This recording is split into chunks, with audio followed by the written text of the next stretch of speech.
Yes, Mr. Colclough. My lords, I appear on behalf of the appellant, Kelyn Ferreira. Mr. Purchase, who is leading Mr. Yes. Koo. I'm sorry Mr. Koo is indisposed, but I gather he's watching this on live stream. Is that right? My lord, yes, with a 20-second delay. Yes, yes. Right, well, look, we've read the judge's judgment. Yes. We've read the skeleton arguments. We've read the relevant sections of FSMA. Yes. It's a very short point, It is. so you can take it quickly. I hope I can, my lords. I need an extension of time. The Oh, appellant. do you? What was the delay? It is over 6 months. The reason being that it was filed, the appellant's notice was filed in time, but e-filed, so went to the High Court. Right. It was accepted by the High Court. My solicitors then chased the High Court and the Court of Appeal, having mistakenly believed they'd filed it in the right court. Finally, they realised it was in the wrong court and filed it in the correct Court of Appeal. Mr. Purchase, is there any objection? No objection. Right, we'll give you the extension of Thank time. you. So the single question and the single ground of appeal, my lords, is this. To be knowingly concerned in the contravention of Section 21 of FSMA, does the claimant, in this case the FCA, need to show the defendant, in this case the appellant, knew the relevant communication was not approved? Yeah. By an authorised Well, person? that's the only point in the case. It is. It's the only point. I think the court probably knows the background, so I wasn't proposing to deal with that at all, unless it would assist your lordship. Could you keep your voice up? I'm sorry, I'm having a bit difficulty hearing. If you want to move forward a row, please do. I'll speak up. The background, I can state very briefly. The appellant was a director of a company called Our Price Records Limited, and the leading light behind the company was the first defendant below, Mr. Skinner. The company sought to raise money for the launch and promotion of what was called an affiliate marketing website by inviting investors to buy shares. Documents were prepared to promote the company shares to retail investors.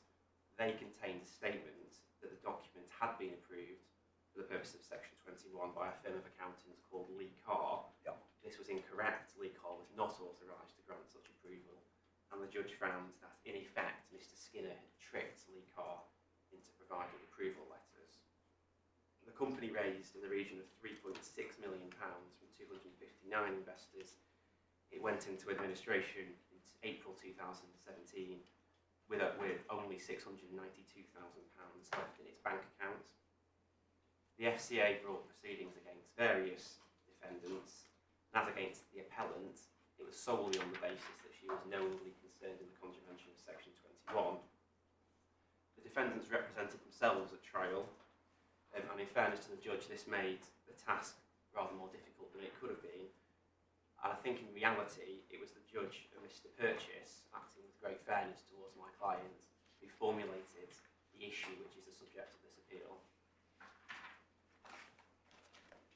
And in short, the appellant's case below, having been formulated by the judge and Mr. Purchase, and with the assistance of them, was that she did believe that Leigh Carr was authorised to approve the financial communications.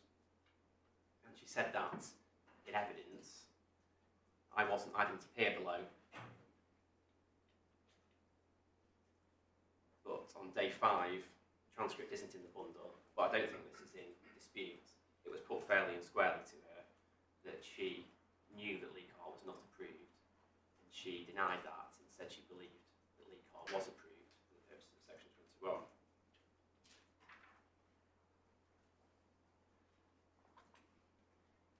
Now, although the judge found that the FCA had to prove knowledge of what she called the constitutive elements of a Section 21 contravention, she found that the lack of approval from Leigh Carr was not an element of the primary contravention.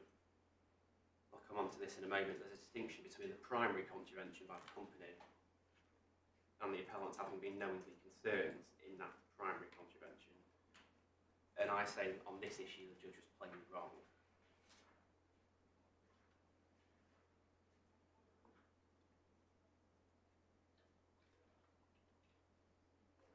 My lords, if I start with the headlines of my case, and they can be distilled into 3 core propositions. Proposition 1 is this: to be knowingly concerned in a contravention, the claimant must show that the defendant had knowledge of each element or ingredient of the primary contravention.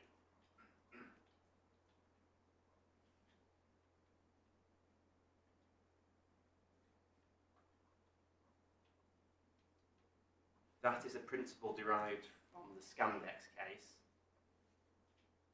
It was the approach that the judge did take below, and there is no cross appeal against that approach. Proposition 2 is this. A primary contravention of section 21 of FSMA involves a person doing the things specified in subsection 1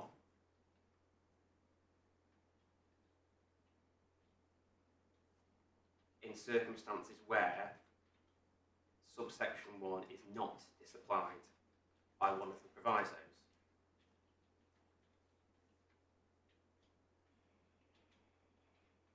And I say that's a straightforward reading of section 21. And that's the real issue in the case. It is, it is. And I say once one accepts, I will come on to this, but once one accepts proposition 1, that the FCA needs to show knowledge of the elements, and you're asking what are the elements of that primary contravention, it is obvious from section 21 that an element of the primary contravention is that one of the provisos doesn't apply, because otherwise there's no contravention in the first place. But I will come on to that. But that is the heart of the appeal. Yeah. And if you contravene the section, not only is there a civil liability, it's an offence. It is. So and it's triable either way. Yes. And so one needs to think, well, how would the indictment be framed? What would the indictment say? Yes. I mean, and the FCA does seek to draw some support from the criminal offence, but I say it was entirely in the other direction. Yeah, because there's a defence that you had reasonable grounds to believe that the communication was authorised. It is, but that's different than whether or not this subsection 21 has been disapplied in the first place. Well, the defence wouldn't arise at all if the lack of approval wasn't part of the infringement. Right. That's the point. Yeah, I mean, I say this is actually quite a straightforward point, and it's quite hard to follow the judge's reasoning on this, because it plainly is an element of the contravention that the proviso doesn't apply.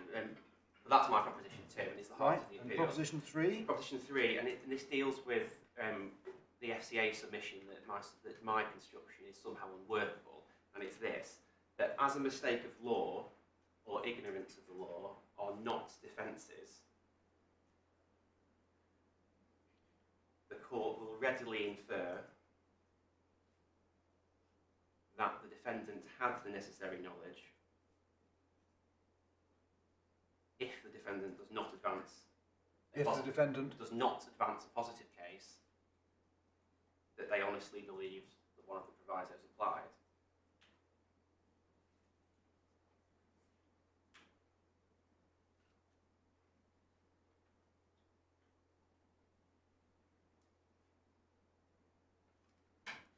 I say section 21 is clear anyway, but this suggestion that is unworkable because there are so many provisos that the FCA would then have to go through and prove knowledge of all of them, this deals with that unworkability point, because the court will readily infer knowledge if a defendant does not raise the alleged applicability of one of the provisos. So that's proposition 3. And I'm going to structure my submissions around those 3 core propositions. Starting with proposition 1. So the court can turn to section 382, which is page 35 of the authorities book.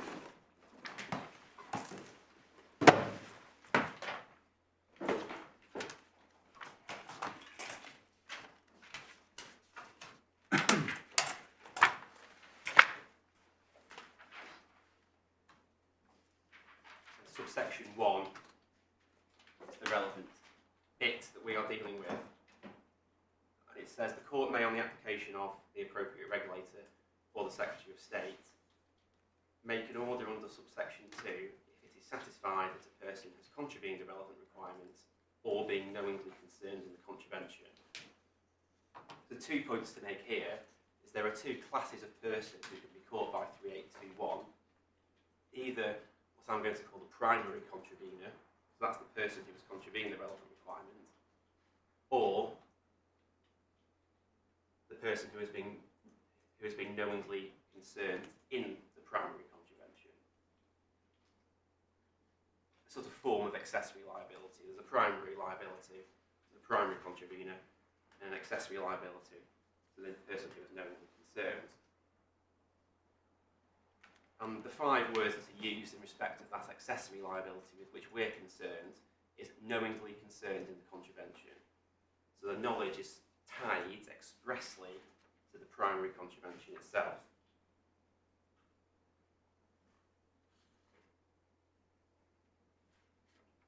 And we can turn now to the Scandex case, because the Scandex case was concerned with the 1986 Act, the Act that came before FSMA.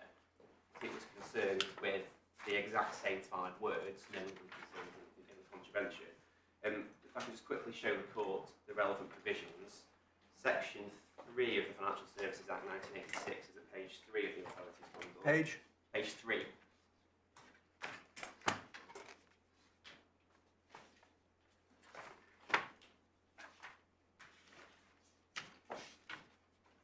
I can just invite the court to read that, I won't read it out.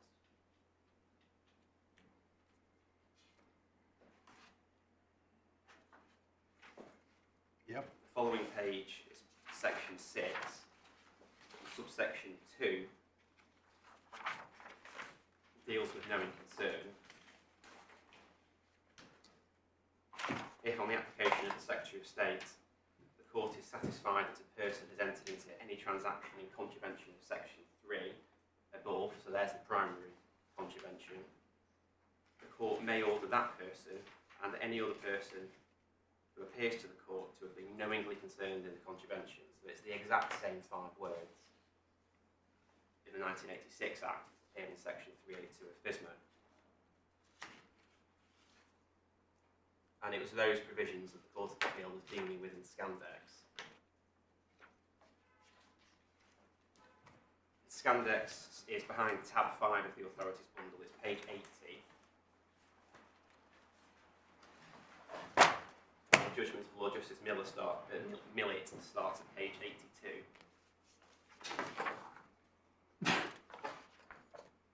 By the letter H. Yep. Lord Justice Millett said, this appeal and cross-appeal raised 3 short and discrete points under the 1986 Act. The first is whether a belief on the part of a person concerned in carrying on by a company of an investment business in the UK that the company is authorised under the law of a country which is a member of the EEA to carry on investment business in that country affords him an arguable defence to having been knowingly concerned. That's the only issue that's really relevant to us today. Yep. The background facts start under the subheading Proceedings by the letter C. The SIB, now the FSA, now the FCA, applied for summary judgment against both the company, Scandex, and its director/shareholder. And then the facts, letter H. Yep. Second sentence, Scandex incorporated into Danish law in 1995. Second Defendant was a shareholder and managing director. On the following page was the paragraph just under the letter B. In December 1995, Scandex submitted an application to, that's the Danish Financial Services Regulator, for authorisation to carry on investment business in Denmark. The next paragraph, by the beginning of April 96, Scandex was sending letters in standard form, signed by or on behalf of the Second Defendant, offering investment services to investors in the UK. It had not and never has applied for authorisation under the 1986 Act. Instead, it relied on its entitlement to carry on such business lawfully in Denmark until the termination of its application to the Danish regulator. The judge below in that case initially rejected the SIB's summary judgment application and then changed his mind, and it's by the letter G, which White refers to his second judgment. In his second judgment, the judge reconsidered the matter and came to the conclusion that the second defendant was at all times fully aware of all the facts which made the carrying on of an investment business in the UK a contravention. He was taken to know the law, that any mistake which he may have made, which he may have had as to the effect in England of Scandic's ability to carry an investment business lawfully in Denmark and Danish law, was a mistake of English law and was as such irrelevant. That's part of my proposition 3. The following page includes the key principle to be derived from Scandex, and I rely on it in support of my proposition 1 as to what do the words knowingly concerned in the contravention mean. It's by the letter D. Yeah, D to E is the key there. It is. And here, in fact, Lord Justice Millett is dealing with sort of 2 separate points, one of which is what is the approach to be knowingly concerned in the contravention, and then secondly, what are the ingredients of the contravention in that case. It's the first point which I rely on, it's the point of principle as to how the court should approach a knowingly concerned case. And Lord Justice Millett said this: it is to be observed, it is not sufficient for a person to be subjected to liability that he was knowingly concerned in the carrying on of the business. He must appear to have been knowingly concerned in the contravention. Those words are italicised. Then he defines the primary contravention in the context of that case.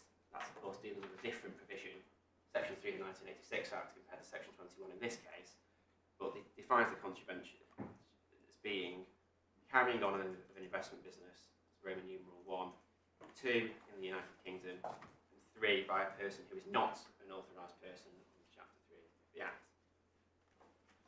Before the second defendant can be made liable, he must appear to have possessed the requisite knowledge of all 3 ingredients of the contravention. Yeah. Now, the judge did approach the issue in that way, and I say rightly. If I can just take the court to some of the relevant paragraphs of the judgment. This is in the main trial bundle, starting at page 172.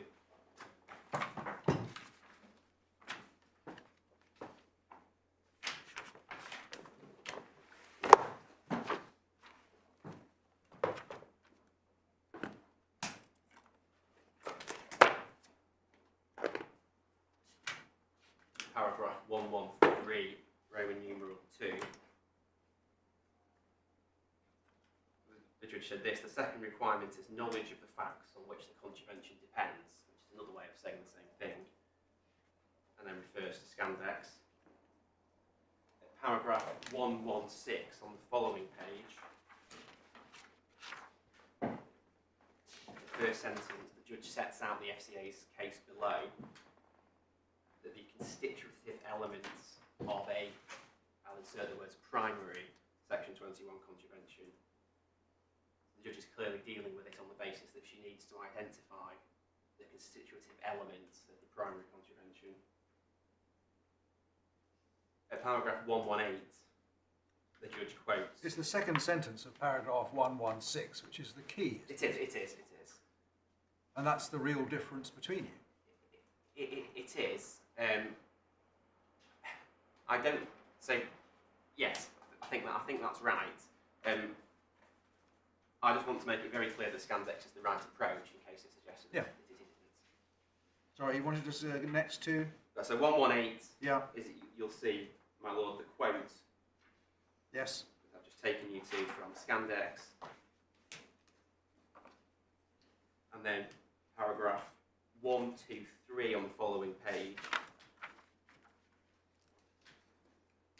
The second sentence, the judge refers to, if as a matter of construction, the elements of the contravention. So this is the approach that the judge is rightly taking to identify the elements of the contravention.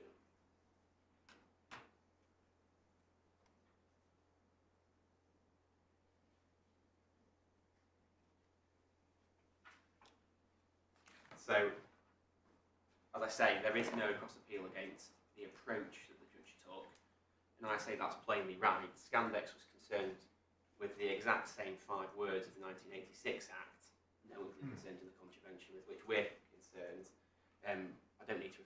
generous presumption of how one. But you say that what the judge says in the second sentence of 1, 2, 3 is correct. That Yes. inquiry is necessary. Yes. And it doesn't undermine the effectiveness of Section 382 because it's part of the infringement. It is. Yes. You don't get to 382 unless you've got an infringement, Yes. or being knowingly concerned. My lord, that is my case in a nutshell. Yeah. Well, we understand that. That's why I say it's a short point. It is, and this is what I'm trying to race through. I don't want to test the court's patience. But that's my proposition 1, that Scandex is the right approach. The judge applied the right approach, but she just went wrong in the way that she applied it. Yeah. So, proposition 2, the heart of the appeal.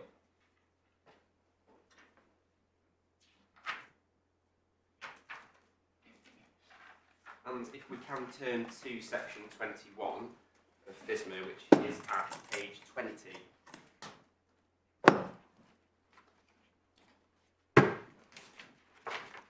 The bundle, the authorities bundle.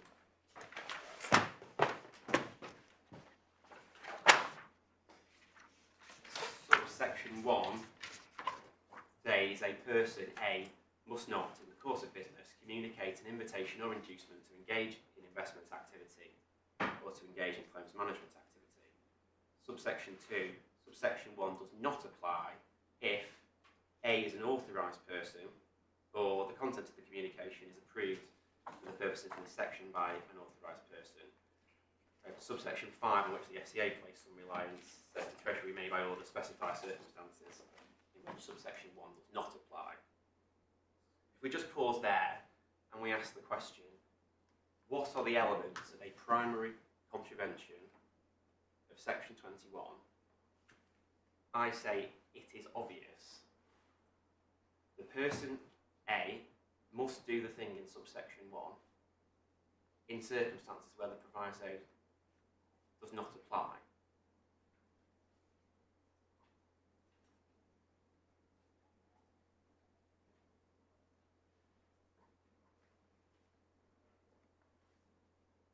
Because if the proviso does apply, subsection 1 is disapplied,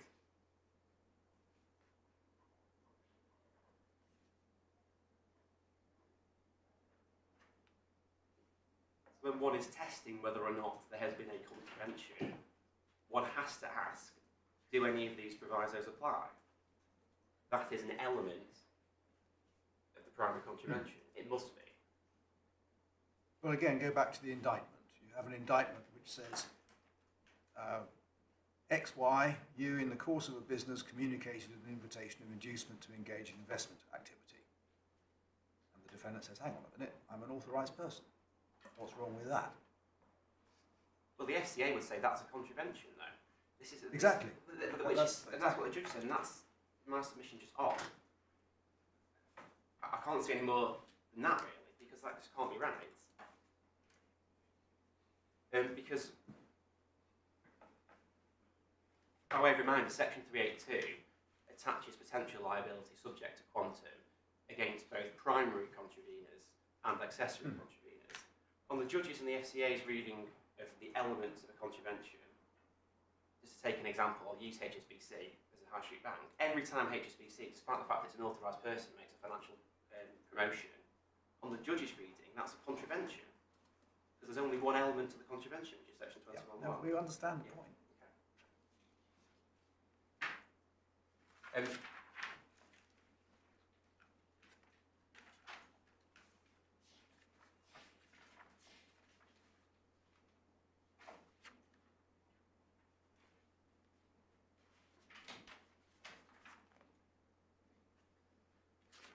There's a bit of support as well from this rather obvious construction in other bits of FSMA. So, page 27, section 137R.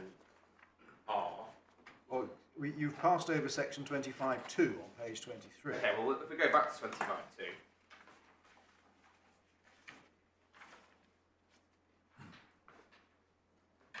A person who contravenes section 21.1 is guilty of an offence subject to the defences of reasonable belief at 2A,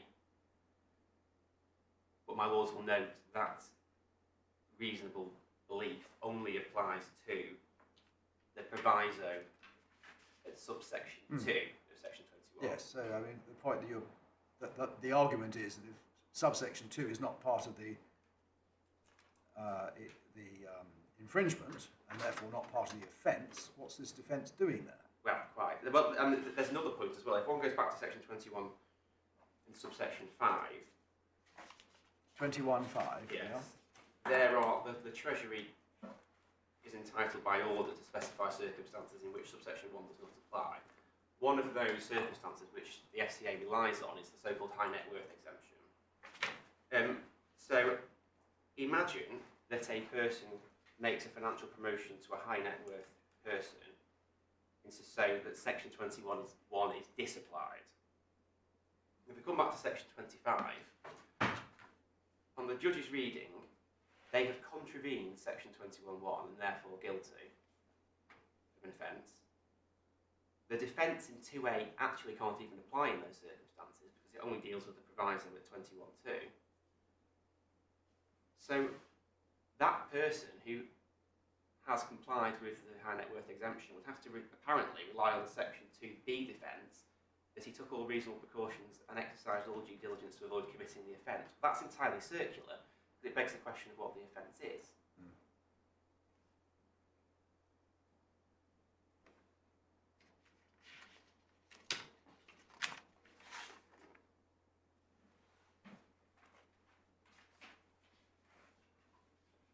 And I appreciate I'm rather labelling the point because my case is that it is very obvious what section 21 says. They wanted us to go to 137R. Oh yes, subsection 5. A. 5A, yeah. It refers to some conditions that may apply. It says the communication would not contravene subsection 21. So sorry, subsection 1 of section 21. Because it is a communication to which that subsection does not apply as a result of an order under subsection 5.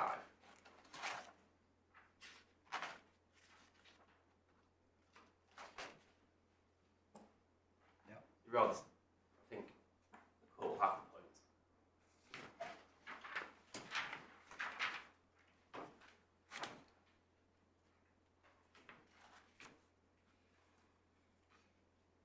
So if the court is with me on that, my proposition 2, that is a total answer, I say, and the appeal must be allowed, because the judge expressly found that the appellant did not have knowledge, actual or blind eye, that the proviso did not apply in the circumstances of this case. There is no cross appeal against that finding.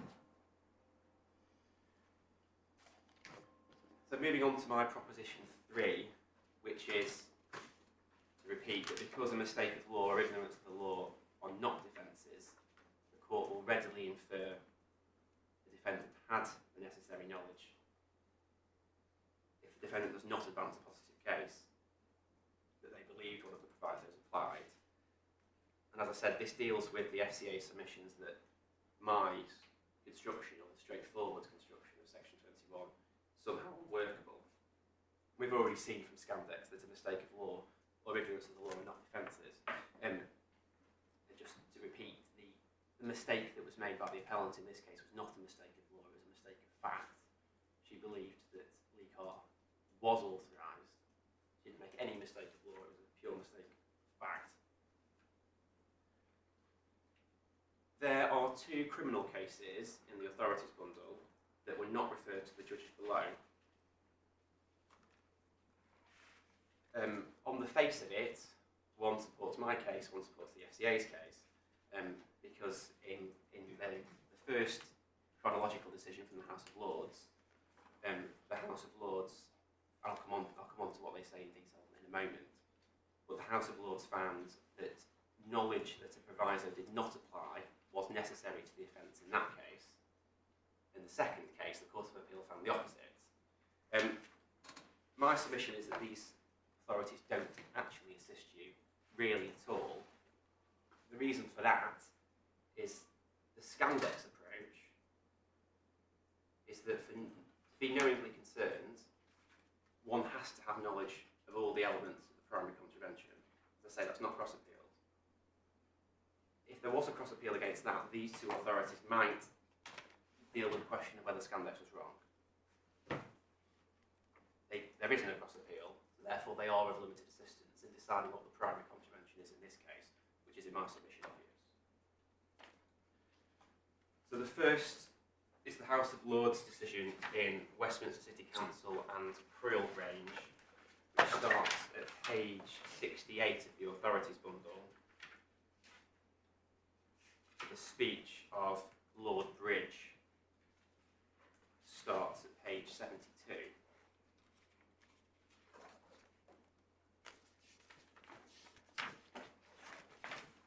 Yes. In the first sentence, my lords, the defendants were accused of offences alleged to have been committed in February 1983 under the 1982 Local Government Act. If we go down to just above the letter F, the Act by Section 48 and Schedule 3 introduced a code which a local authority could adopt by resolution for the control within their area by a licensing system of what are called sex establishments. Section 48 requires the local authority's resolution to apply the schedule to their area should be appropriately advertised in local newspapers before the date on which it will come into force. In the bottom of page 72, paragraph 6.1 contains the prohibition of unlicensed user.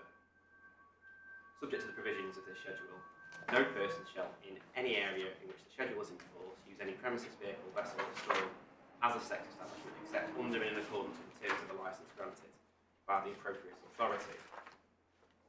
The next paragraph starts, there are 3 situations where the use of premises as a sex establishment in an area to which the schedule applies will not contravene this prohibition. And for our purposes, it's only the third that matters. The third, arising from the same opening words and from paragraph 28, is where a person who is using premises as a sex establishment immediately before the first advertisement of the local authority's resolution has applied for a licence before the schedule came into force and that application has not been determined. That's the exception that was relevant in that case. And then just under the letter D,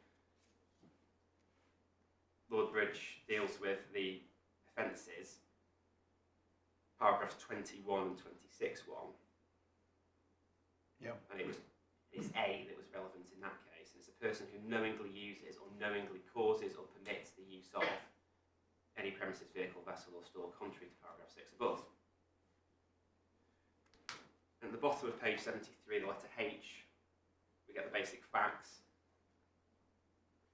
Yep. The use of premises at 4 Peter Street, Soho, alleged 2 offences by the first defendant company, and then there was a particular way of finding accessory liability against the defendant in that case. Against the director, sorry, so the director was also on the information. On the following page 74, Lord Bridge recites what he calls the essential facts, 1 to 5. Yeah.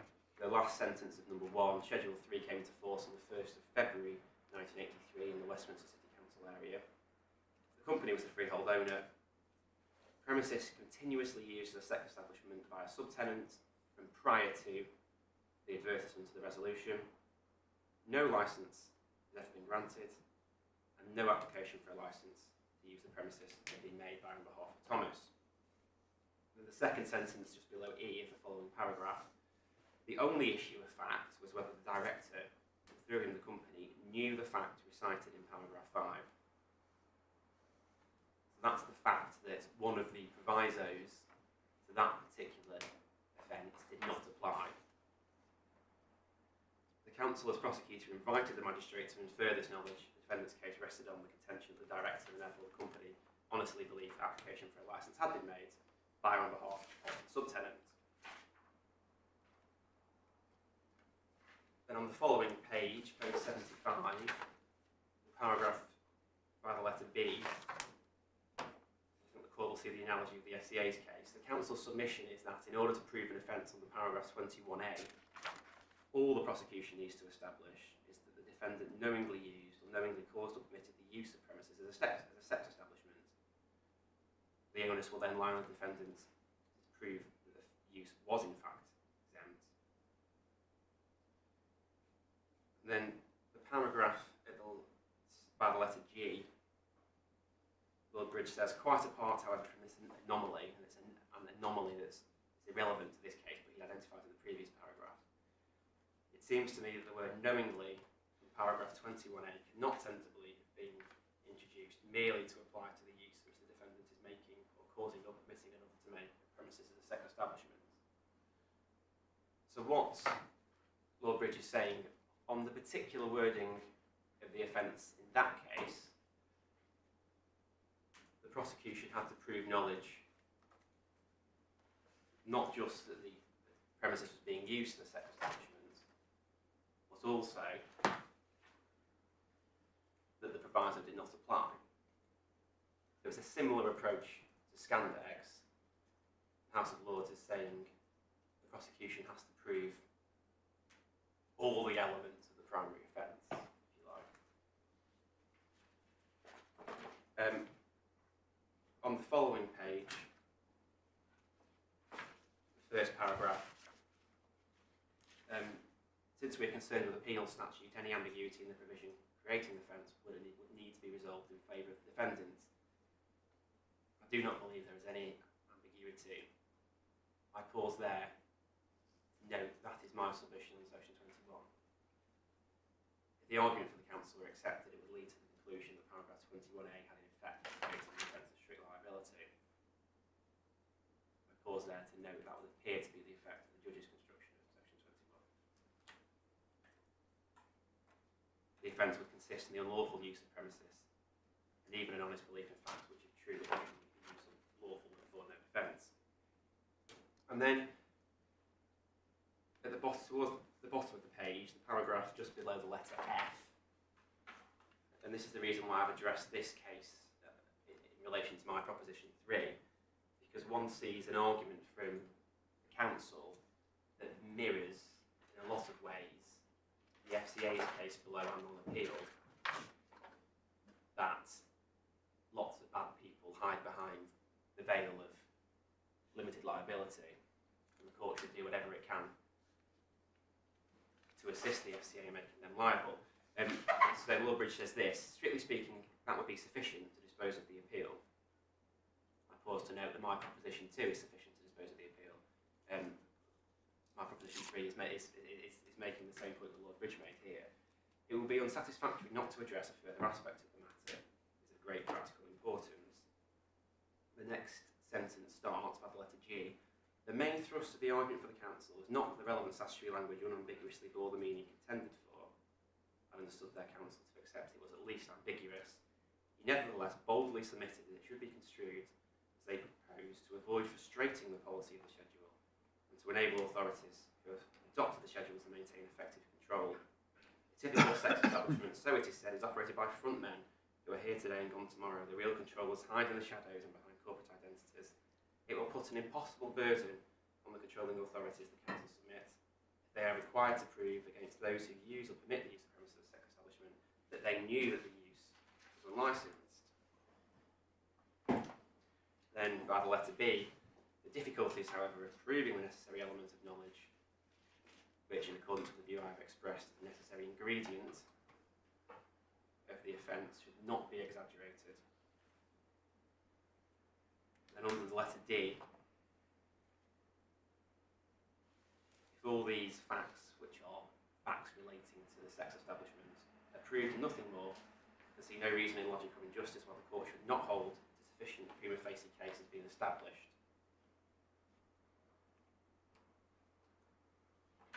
And then in his supporting speech on the following page,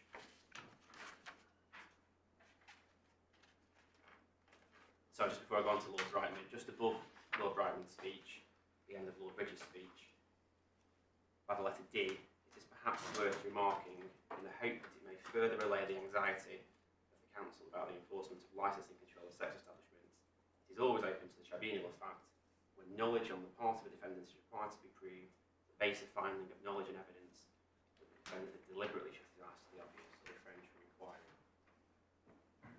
That's the safeguard we have in this case, and it's the answer to the FCA's submission on unworkability. Blind eye knowledge, as it was called by the judge, is sufficient. But on the facts, she said that the appellant didn't have it.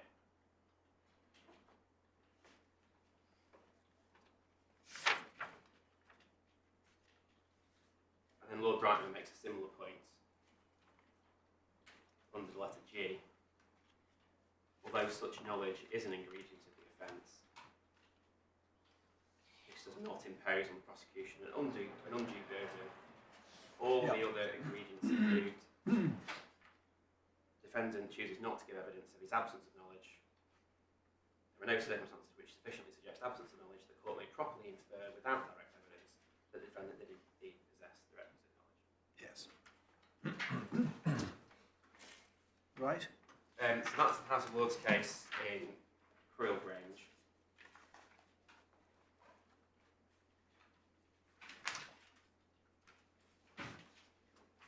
Behind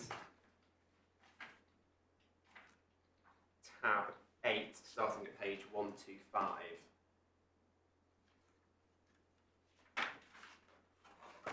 Yeah.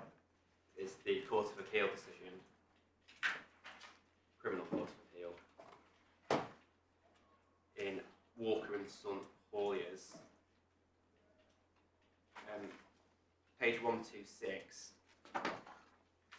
Mr. Justice Simon gave a judgment to the court.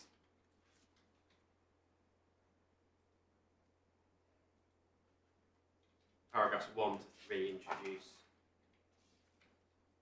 the facts. I'm just about the court to read those paragraphs.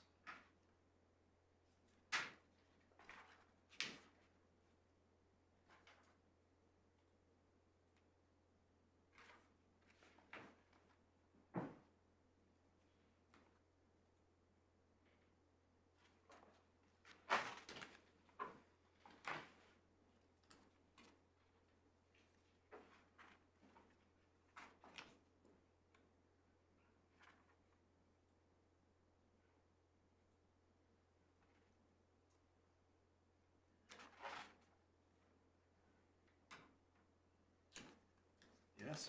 Paragraph 4, prosecution case, a bit like the prosecution case in House of Lords decision in Creel Grange, is that all that is needed to prove the offence is that the defendant knowingly permitted a particular waste operation, and that as a matter of fact the waste operation was not in accordance with environmental permit.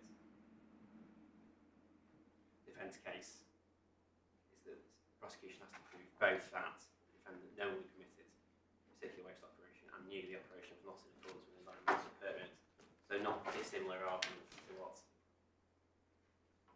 being advanced here.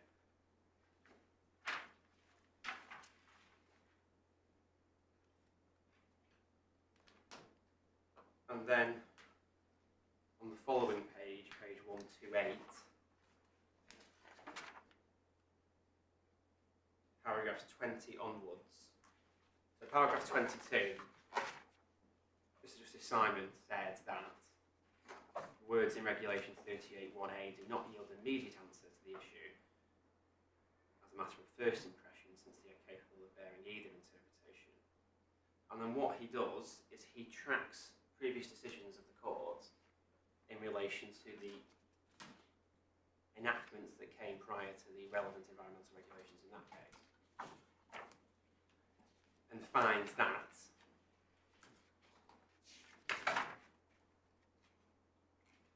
there is a line of authority that says in relation to that particular type of liability in environmental law, the prosecution does only need to prove the positive element of the case and not the knowledge that none of the provisos applied. My point, and it's a short one, is this is the construction of a specific piece of legislation in its specific context. And actually what the court is doing, or was doing, was seeking to construe those words consistently with decisions in previous enactments. But we have Scandex, so even if the court follows the same approach, the Scandex approach is there needs to be knowledge of all the primary elements of all the elements of the primary contravention.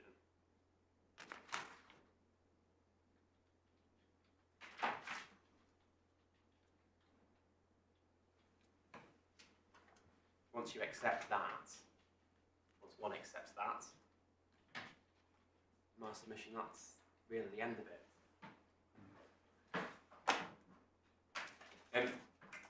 My lords, there's a sense that there's a danger of me overcomplicating my submissions. The heart of it is my proposition 2. Yeah. Section 21. The ingredients of the primary contravention are obvious. It is doing the thing in subsection 21 in circumstances where the provisos do not apply. According to a Scandex, being knowingly concerned. Well, it's not so much where the proviso does not apply, it's doing what section 21.1 describes where section 21.1 applies. Yes, yes, yes. That's a better way of putting it, my lord. So Section 21.1, you say, doesn't apply if the circumstances are as set out in subsection 2. yes, and that is an element of the primary contravention, Yeah. of which the appellant had to have knowledge. The judge found that she didn't. That's the end of it. So unless I can assist you any further, those are my submissions. No, thank you very much. Very clear. Yes, Mr. Purchase.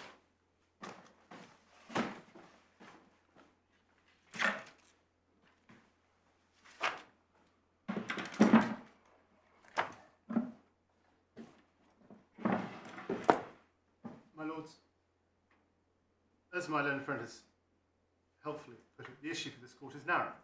The issue is, what are the ingredients of the contravention?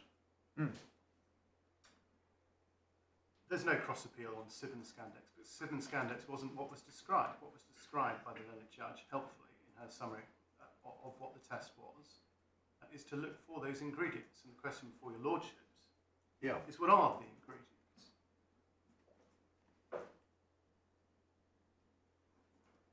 Subject to your lordship's preference, I would propose addressing you in a somewhat different order to that in our skeleton argument.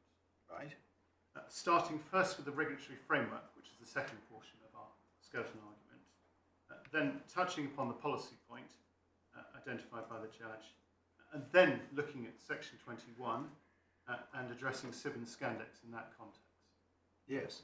I'll then conclude with the authority's alternative case. Your lordships will appreciate that the Financial Services and Markets Act 2000 and the predecessor legislation in the 1986 Act regulates financial services and markets, and within that, the Financial Conduct Authority is given statutory duties in which include securing an appropriate degree of protection for consumers, protecting and enhancing the integrity of the UK financial system. You'll see references to those in the authority's bundle. I don't need to take you to those. The sections that we're looking at, section 21, forms in part 2 of the Act, and it provides some of those regulations. Part 25 of the Act, in which section 382 resides, provides a court of discretion only where unlawful activity has taken place, and only where profits have been made or losses suffered as a result of that unlawful activity, to consider whether to order a just sum to be paid to the authority and then to be distributed to those affected by that unlawful activity under the supervision of court direction. That jurisdiction, as this appeal relates, extends not just to the primary contravener, but to a person knowingly concerned. And we submit, in looking at the issue, the interface between section 382(2) and section 21, the court should have in mind the mischief which led to the introduction of this jurisdiction over persons knowingly concerned. That is helpfully, we say, set out in the lower court judgment, which can be found in the hearing bundle at page 174.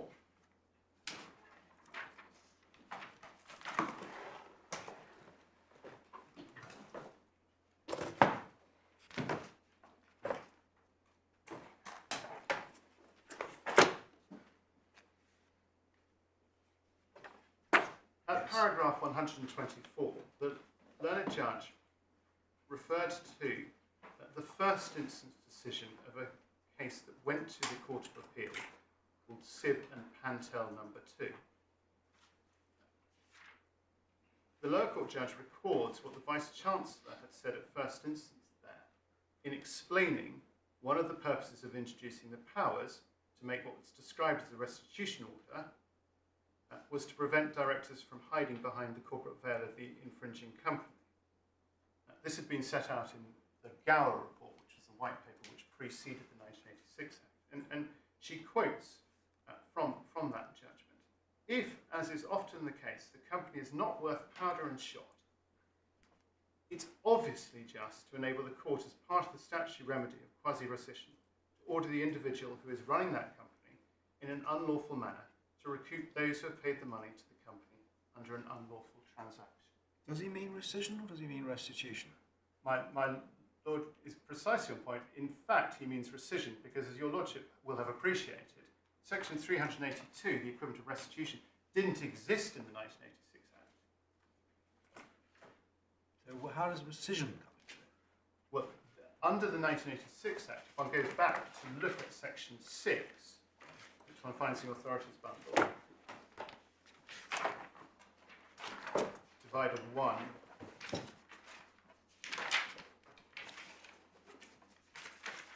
page 2. If one looks at subparagraph 2 of sub. Sorry, what are we looking at? The authorities bundle, Yeah. page 4, behind Page 4. divided 1. Right.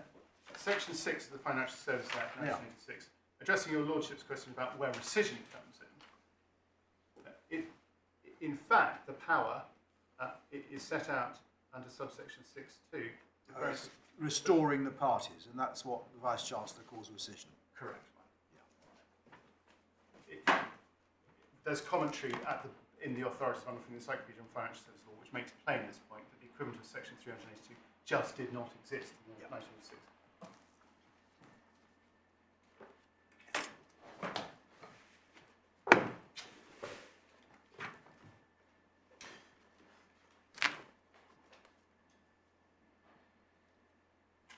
So your Lordship has in mind the mischief we see, which is relevant to construing this interface between section 382 and You call it a mischief. I mean, it's only one of the purposes. I mean, you're not suggesting that incorporation and operation of companies is a mischief. I mean, you put it very broadly. It's as if, who cares about the fact that there's a corporate entity? If a corporate entity fails, it's dreadful if the directors don't cough up. My Lord, if that is how my submissions come across, that is not what I intend. It's only in the context of unlawful financial activity which has caused a loss, or in this case, allowed profits to be made. But in a sense, doesn't that beg the question? The question is, how much do the directors need to know for the corporate veil? Well, it's not even a question of stripping away the corporate veil. It's how much do the directors need to know before they are not entitled to rely upon the benefits of conducting business through a body corporate? My Lord, precisely, and that's the question before your Lordship. Should one be looking at the contraventions we say as described, or should one also be looking into the hinterland of what things that might have been known by someone, but were not known, that might have disapplied? But just simply saying the company has conducted business in an unlawful manner, therefore the mischief is it might fail. You've got a fortiori, you've got to make the directors liable. doesn't really help. I mean, it doesn't help answer the question of how much do they need to know. My Lord, we submit it's a factor that should be taken into account when considering this jurisdiction. My learned friends referred to the two cases, Kroll Range and Walker. We say that they're on entirely different provisions in a criminal context. You're being asked to construe this phrase in the context of this Act. And we submit that a factor of that is to look at how this provision... Yeah. But a person knowingly concerned in the contravention may or may not be a company director.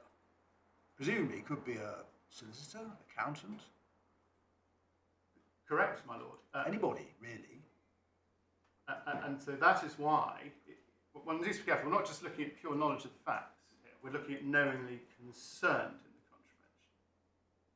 So there's got to be, and it's, I think it's common ground, judgment paragraph 113, one has to look at those actually involved in the contravention.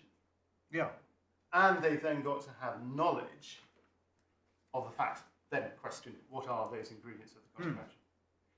Always against the backdrop of an established contravention. One doesn't access section 382 unless there's been a contravention. I mean, at common law, directors are not, without an assumption of responsibility, ordinarily liable for misrepresentations or misstatements made by their company. A fortiori, neither are other people either. My Lord, the particular liability of a director for a statement will depend upon the context in which it's made and whether it's intended to be relied on by that individual. For the purpose, if it's false, there may be a different analysis, but I accept your Lordship's general proposition that matters done in the name of the company don't give a right of action against the director or the employer. Unless the director accepts responsibility for things in the statement or is involved at a high level in a very direct way. I'm trying to remember the word. But I mean, the point is, I think you're trying to, as I understand it, you're trying to suggest that where there's been a failure of a company which has engaged in a lawful investment business, there would be a mischief if you couldn't make the directors liable. And I think that is that is putting it too high. My Lord, that's not our submission.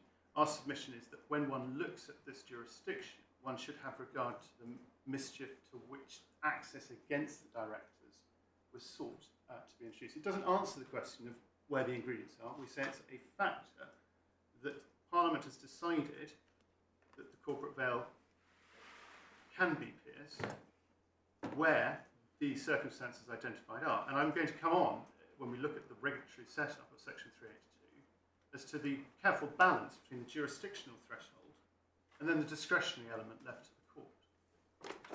Just before you leave Pantel, it's quoted in paragraph 124, where the Vice-Chancellor said the individual who is running that company in an unlawful manner. I mean, that itself is ambiguous, isn't it? By the way, it's not conclusive. I accept it. Because it either means running the company and it is in fact being carrying on business in an unlawful manner, or it means the individual who is knowingly running it unlawfully. I'm not sure it answers the question at all. My Lord, I agree and accept it does not answer the question. What it does in our submission is provide a context to explain how this jurisdiction has emerged. I mean, was it the case, do you know, on the facts of Pantel, to pick up Manuel's question, do you know whether the director knew that what the company was doing was unlawful? I cannot recall. I have read it, my Lord. I'm afraid I cannot recall it. No. I can have that looked into. Suppose that the FCA had gone against Leigh Carr. And Leigh Carr said, well, we knew we weren't an authorised person. We thought the company was. Are they knowingly involved in the infringement? Knowingly concerned in the infringement? It would depend upon the facts. If they are the ones communicating or causing to No, they've approved the communication, but they thought they were doing it on behalf of an authorised person. They knew that they weren't authorised, but they thought A was authorised, to use the algebra in the section. Well, your Lordship's question presupposes that Leigh Carr knew that the company was approving for the purposes of Section 21 when it knew it wasn't an authorised person? No, they thought it was they thought it was authorised for the purposes of Section 21. They knew they weren't. They knew Leigh Carr weren't authorised, but they thought they thought that, they believed that the company carrying out the promotion and sending the communications to investors was an authorised person. I think the response to my Lordship's question would be that how could Leigh Carr be said to be concerned in that contravention? Because it's the company distributing the invitation. So, and that's why I'm going to come to the jurisdictional threshold. I also think is relevant. Well, it could be. Sorry, they could be, couldn't they, quite easily? I mean, Leigh Carr could be asked as lawyers to check, the advertisement for other reasons, for legal accuracy or accuracy in other respect. In other words, that they did in fact check what they understood would be something that would be sent out to private investors. What they didn't think they were required to do was to check it for Financial Services Act, Markets Act purposes, because they thought the company itself was authorised. So, in a sense, they are concerned because without their say-so, it wouldn't have gone out. So, wouldn't you potentially argue that they were concerned in the document going out, or maybe you'd say, well, not.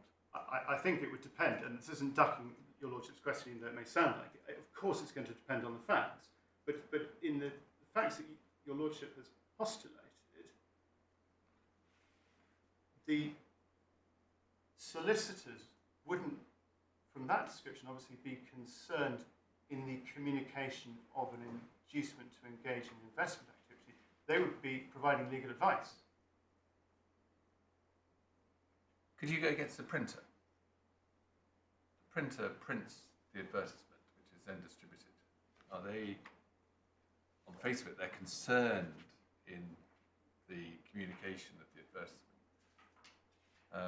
And they don't need to know whether it was authorised or not in your case.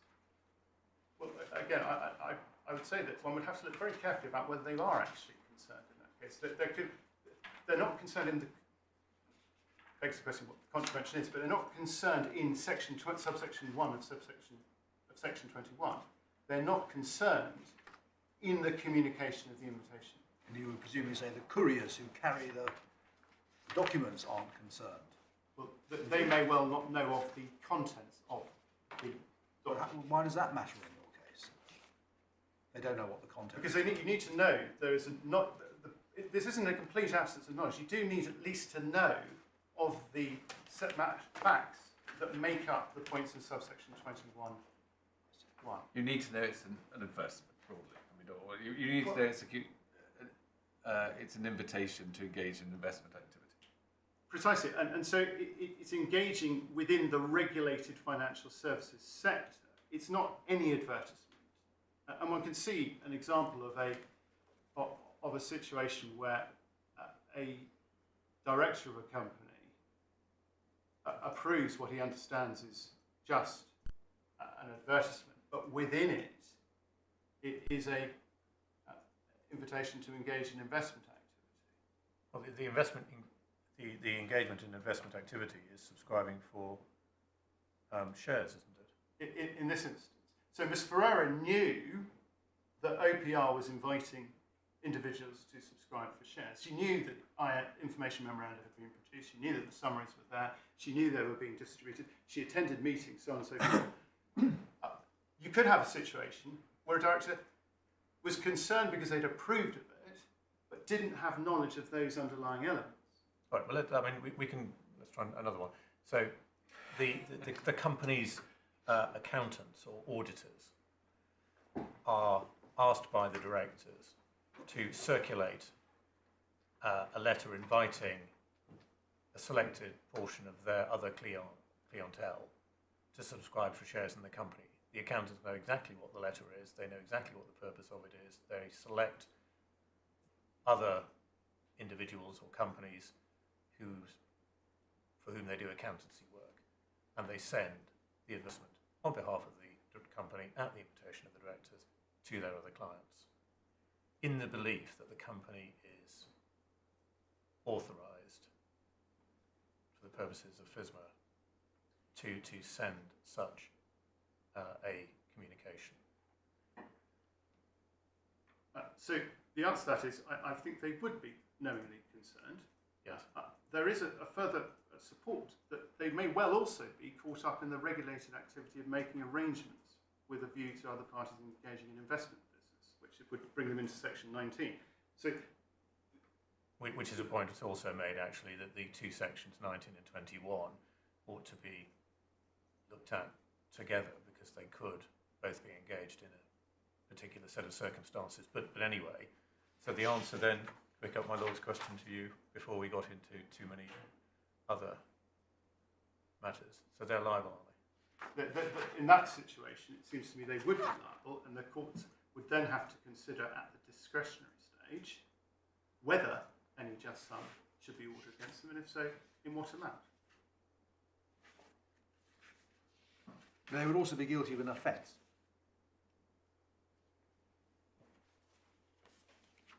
They would be subject to prosecution of offence under subsection 25(1), but subject to the defence that your lordships have already identified in 25(2). And so if they had acted reasonably, that would be an answer to.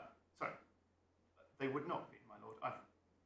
And this is a danger in confusing these acts. They would not be subject to that offence at all. The reason being, they're not the primary contravener. We're looking here at the question of knowingly concerned. The accountancy firm wouldn't be the one communicating the invitation. It would be doing it on behalf of the client.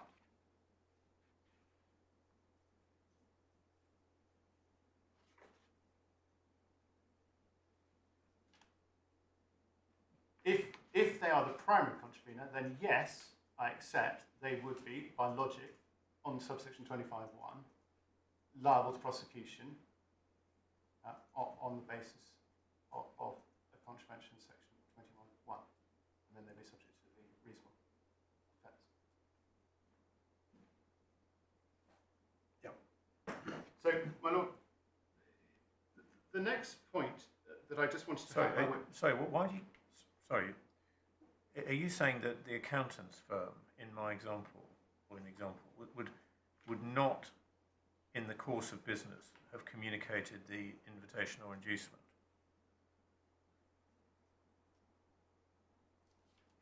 My lord, it depends upon the context. If they're doing it on behalf as agent for the company, then arguably not. If they're doing it as an invitation from themselves or causing it to be communicated, then yes, they are the primary.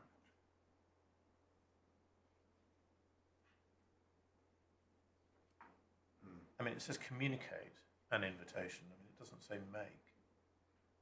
And so you say that an agent, so for example, in one of the earlier examples, the mailing agent has an absolute defence in every case, because inevitably they will just simply say we're only doing what the people who buy our services employ us to do.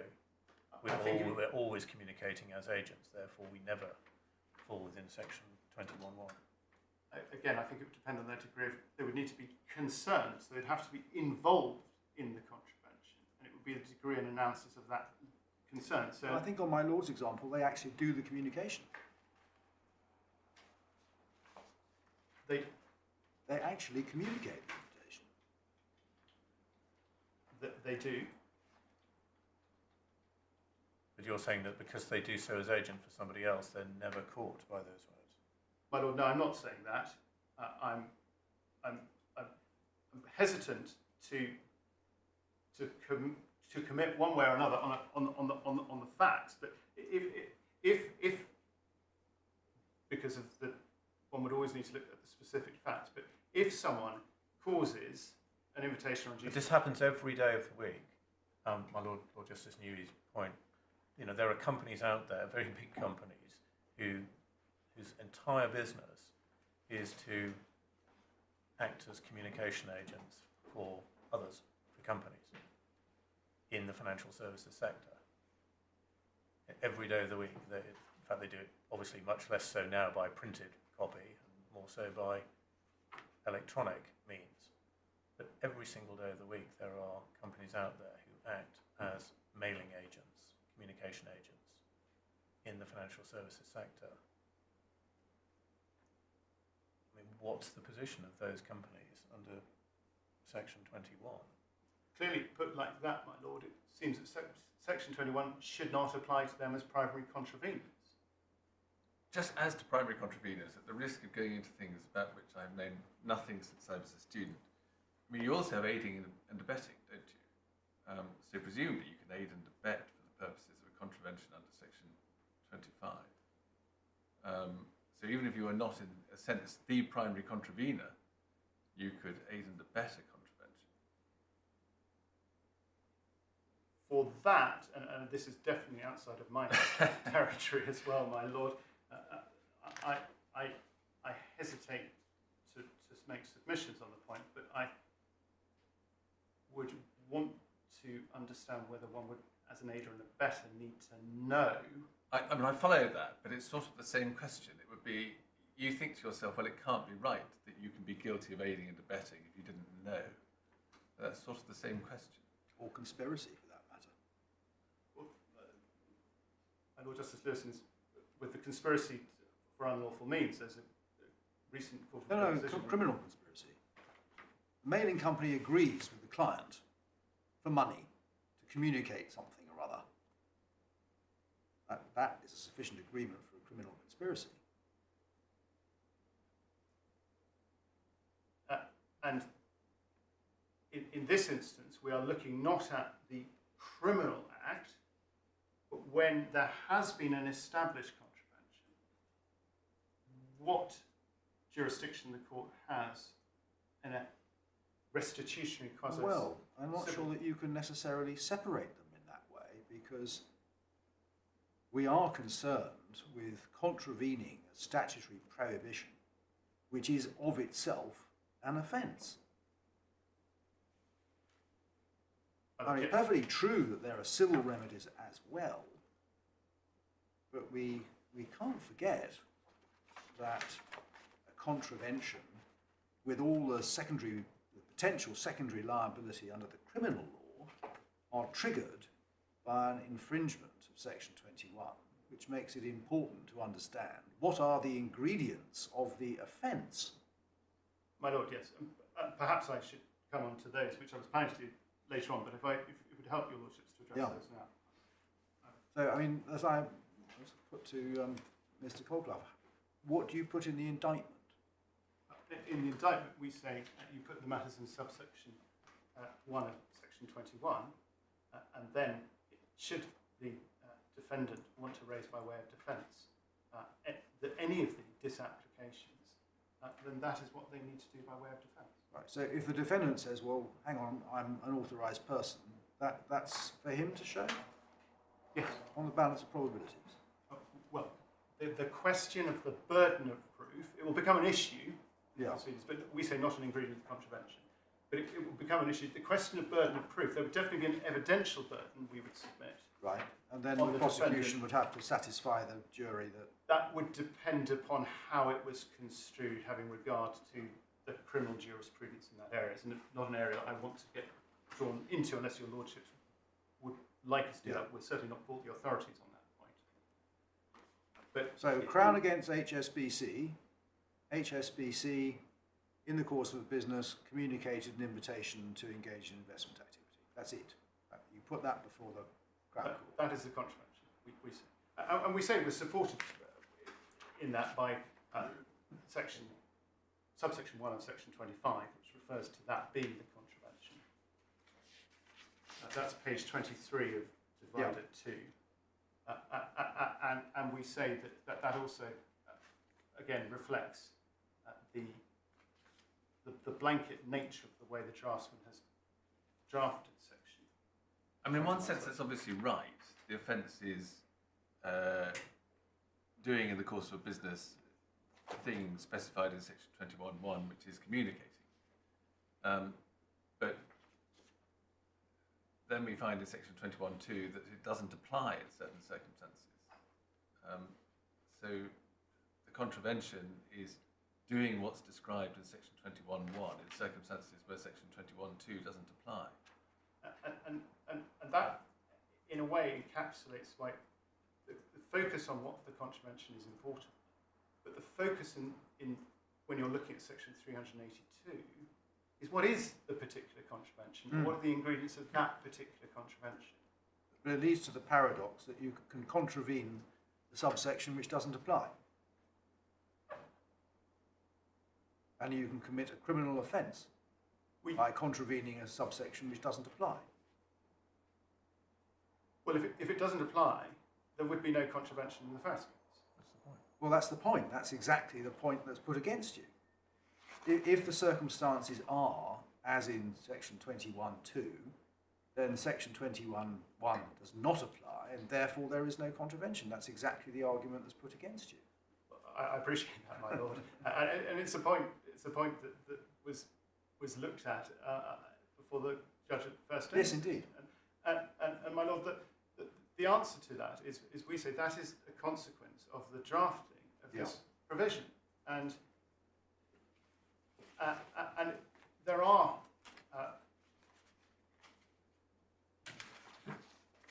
a number of ways that draftsmen could have set out this provision. They could have done it as it was done before in section 57.1, and then on your case, the consequence would have been different.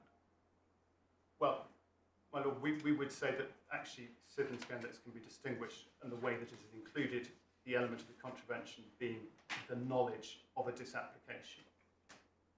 But that's the point I'm going to come to. Okay. Why, if you're right on how the indictment is framed and where the burden falls to show authorisation, why wasn't that point listed in section 25.2? I mean, section 25.2 contains a defence to show that he believed on reasonable grounds that the content of the communication was approved by an authorised person. It doesn't have to be. He has to believe on reasonable grounds, and it's a defence. I mean, if you're right about the elements of the offence, surely in 25.2 there would have been an earlier section, which is to give the defence, which would say it is approved. The communication was approved. I think the point my Lord Justice Lewison made very early on in the piece is that your interpretation means that there's a socking great hole in 25.2, or alternatively, it doesn't sit with 25.2, because you say the question of actual authorisation, is a defence, even though it's not listed as a defence where you'd expect to see it. My lord, the response to that is that one would not expect in section 25 to have listed every single possible disapplication by way of defence. That's read into the way that section 21 is structured. What subsection 25.2 does is create an additional defence, not just that not just for you to say, well, the law didn't apply to me, which is the section 21, subsection 2, 3, 5 and 6 points, but also, even if the law did apply to you, Parliament's created an additional level of defence for you to say, well, although those you don't need a defence to something that's been disapplied. That's the point. I mean, well, precisely, but section 25.2 deals with a situation where it hasn't been disapplied, where it is in place. There is no defence on those subsections. So all a defendant can have, and Parliament has considered it appropriate to have as a defence, is to say, even if those facts applied in subsection 21.1, and you don't have a defence under the other points, here is an additional one, which is based upon your reasonable belief. And so the reason for subsection 25.2 is to add in, as a defence to the criminal offence, a separate ground of defence. but if that were right, why doesn't section 21.5 say the Treasury may by order specify circumstances giving rise to a defence to the section 21.1 offence? Well, my lord, our response to that is because these are provisos or exceptions described as disapplications. If I can put this at a high level, the law applies unless it's carved out. If a defendant says it's carved out, then that's a matter they must raise by way of defence. It doesn't form part of the ingredients of the contravention. It's whether the law applies to them. Well, I think Mr. Coughlin told us that one of the disapplications was communications to high net worth individuals. So on your construction, a communication is made to somebody who is not in fact a net worth individual, but let us suppose that the communicator thought that he was on reasonable grounds. That's no defence. Well, it's created as a defence within subsection 25.2 to the criminal proceedings. But when it comes to knowingly concerned... Well, sorry, why do you say it's a defence under 25.2? Because if he has reasonable grounds for believing that it had been... It's not one of the specified grounds under 25.2, that was the point. The high net worth individual is not listed under 25.2a. Well, then it is not a defence, and it wouldn't be a defence to the criminal proceedings. Because And who has to prove whether the individual was or wasn't a high net worth individual? You say that the evidential burden is on the communicator to say, well, the person to whom I made the communication was a high net worth individual. So I say it needs to be raised by way of defence, Yeah. first of all, so therefore it's not an ingredient of the contravention. That's our primary position. Yeah. As to where that evidential burden, whether the legal burden remains with the defendant, would be a matter that would need to be looked at in the context of reverse burdens and the jurisprudence that arises in that context. But it's not an element of the contravention. It would be a question of whether there was a defence.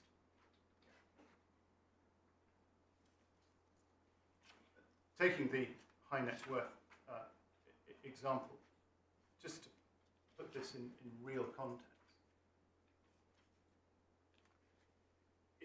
if I could take you to that, it's behind divider 3 of the authorities bundle. And it's page 56, and it's Article 48 of the Financial Service and Markets Act 2000 Financial Promotion Order, 2005-1529. This is one of a number of exemptions. You can see if you go to page 59, one for high net worth companies. If you go to page 62, one for sophisticated investors, and one on page 64 for self-certified sophisticated investors. They each have, and if I could take your lordship through Article 48 on page 56, a series of elements that on my learned friend's submission, the authority would need to establish that the individuals said to be known and concerned weren't in place.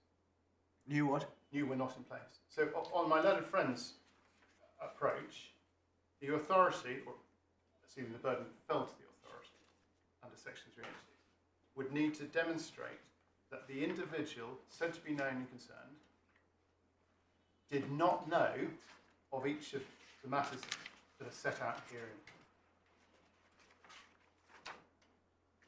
Sorry, knew that the matters set out in herein did not arise. Yes.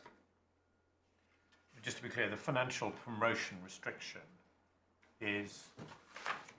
If I can take this Article 5, which is on page 50, and I apologise, I should have drawn your lordship's attention to that. Yeah, so it is... Right, Cross referring to Section 21, Yep. 1 of the Act. Yep. One of the points we make in our skeleton, another cross reference. Yep.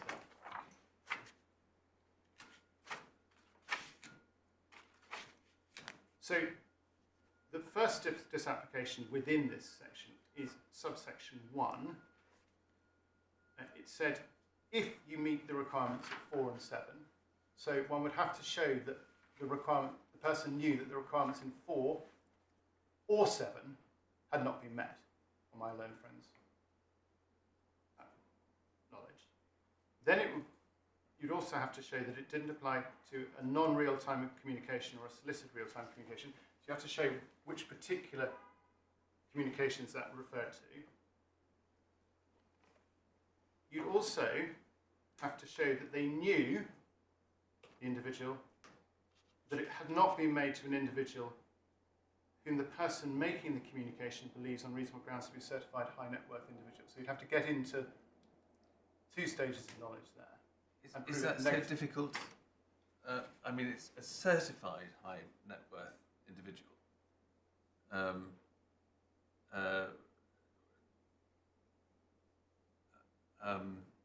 So the person raising this as an answer to an FCA complaint would have to say he thought there was a certificate. Well, on knowingly concerned, you'd have to go further. You'd have to show the person making the communication that the person knowingly concerned knew that the person making the communication did not believe on reasonable grounds. Now, take the example of a company. The actual communication may be made within the company by certain individuals. You then have to explore how the person said to be knowingly concerned had actual knowledge that the person making the communication didn't have reasonable grounds. Now, in this case, as is so often the case, often third-party marketing agents are used. Now, how one can prove that sort of negative, or knowledge of a negative for this restriction, and this is only the gateway into 48. One goes on and looks at what you'd have to prove. You have to prove one of the elements of subsection 4 was known not to exist by the person said to be knowingly concerned. And so that would be, they'd have to know that certain warnings were not given to the recipient orally at the beginning of the communication, or that a warning was given, but wasn't given to the recipient of the communication within 2 business days of the day the communication was made, and that it didn't meet the precise wording that's then set out in subparagraph 5. I haven't got a proper grip on the ingredients for this, but just to be clear, suppose, for example, that a certificate had been forged. Then the person on your case would be liable. So I am the person who you say is knowingly concerned. This person was presented by the primary infringer with a certificate, purportedly showing that the recipient of the advertisement was a high net worth individual. And there was no reason for the person knowingly concerned to doubt that. They would be stuck. They would be stuck, and that matter would be addressed on the discretionary stage, on our submission. On our alternative case, to which I shall come, what would have to be shown by the person said to be knowingly concerned would be that they either believed the specific facts relevant to the restriction applied. So in your case, they believed that all of those elements were present, specific to it. And ignorance one way or another wouldn't assist. It had to be specific to the facts. Or they knew of certain facts other than the forgery, which would take them out of it. So that's our alternative case. Yeah. That one can't simply, with the greatest respect to Lord Justice Millett, and I'm going to come to Civil Scandals in due course, the problem in part we submit is how far the appellants pushed what is said, to be fair to the appellants, by Lord Justice Millett, about what has to be demonstrated, which is actual knowledge, it would appear, actual knowledge on the part of the person said to be known and concerned of matters that didn't exist. My learned friend's third proposition is, well, you can infer that from a single director in a company when the question's a binary one of authorization. We say, well, that doesn't actually follow, because if someone doesn't know one way or another because a third party is involved, does that really take them out of the capture of section 3822? If you're right, what does the word knowingly add to section 382? Well, in the sense that people, on the whole, know what they're doing. You generally know what conduct what amounts to the being concerned is something that is presumably a conscious decision of yours to do. You're not unaware of what you're actually doing in any meaningful way. So what does the word knowingly actually add to section 382? Why is it there on your case? So knowingly is because you need to have knowledge of the matters. For instance, in this case, under subsection 21, you couldn't just capture anyone who happened to be concerned, and so you need to have knowledge of the particular ingredients of the requirement that's been contravened. And hence, we come back to the issue before your lordship. Sorry, I'm not sure I understood that answer. If knowingly concerned in the primary contravention, if the contravention is communication of an investment advertisement, what do you say you have? What does the word knowingly bite on? Is it just that you are concerned in the communication? No, you've got to know the and this is, I think, the common ground. You've got to, it's as set out. You've got to know what the ingredients of the particular requirement. Well, they go back to the courier example. Yes. If he's carrying a sealed envelope, doesn't know what's inside it, he doesn't know that what's inside it is an inducement to invest. That's one it's example. quite limited in its scope. Or the director of a two-director company who approves some advertising material, not realising that it includes, or not knowing that it includes an invitation to engage in investment activity. They would be concerned because they would have approved the marketing without knowledge that it contained an invitation to engage in investment activity. So your lordship's right that very often concern and knowledge will be coterminous. Sorry, how do you approve something that you don't know the contents of? Well, I mean, the investment advertisement is, please will you subscribe some shares in the company. How do you approve that without knowing that that's what it says? what as Lord Justice Millett makes clear is one looks at subjective belief, and one sees all too often in the courts directors who certainly should have read the documents and haven't read the documents. Now, that may give them all sorts of exposure and culpability in terms of directors' duties, but we would say it doesn't give them subjective knowledge unless they've been willfully blind, and you can get to constructive knowledge. And we say that actually is what this distills to in terms of the difference between the parties on knowledge. In that, on my learned friend's construction of how you approach section 21.1 through section 382, it's really going to be only in cases of very extreme cases where you will capture someone knowingly concerned. Mr. Skinner, for example, in this case, had effectively duped the accountants to produce something. The learned judge's judgment goes through that he had actual knowledge of the provisions of section 21.1. He knew that they hadn't been followed through in section 21.2, and he had procured this document from them. So it was put against Miss Ferreira that it had to be on willful default. And what was said is, well, and the judge's finding as part of our alternative case were not that she believed or knew that this had all been done, but she didn't know one way or another. She didn't fully understand the provisions of section 21. And so one gets into the position of ignorance of the disapplications, which are sought to be relied on, which wouldn't assist the primary contravener under section 382. Is the result for which you contend that Ms. Ferreira has a civil liability but no criminal liability? Because were she to be prosecuted, she would have a section 25(2) defence? Well, first of all, we'd have to look at beyond reasonable doubt on the various facts. Well, I follow that.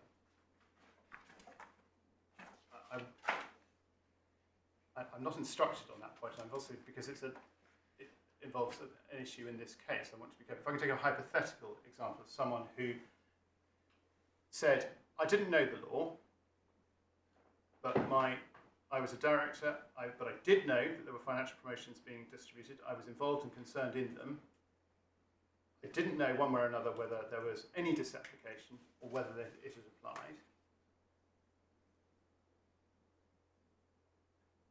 Then we would say that she would not have a belief on reasonable grounds under Section 2A. So that defence wouldn't be open to her.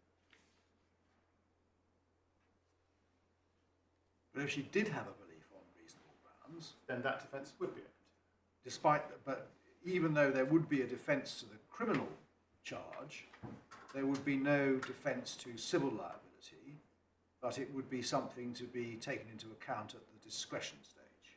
Yes, Is that how you put it? that is how we put it. And I'd say with this caveat that this is not a determination of a private law remedy.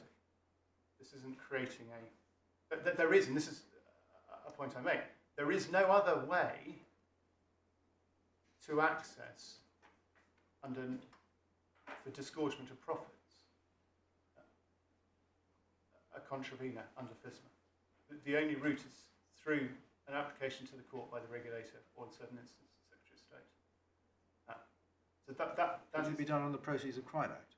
well, I said within the Act. And Oh, right.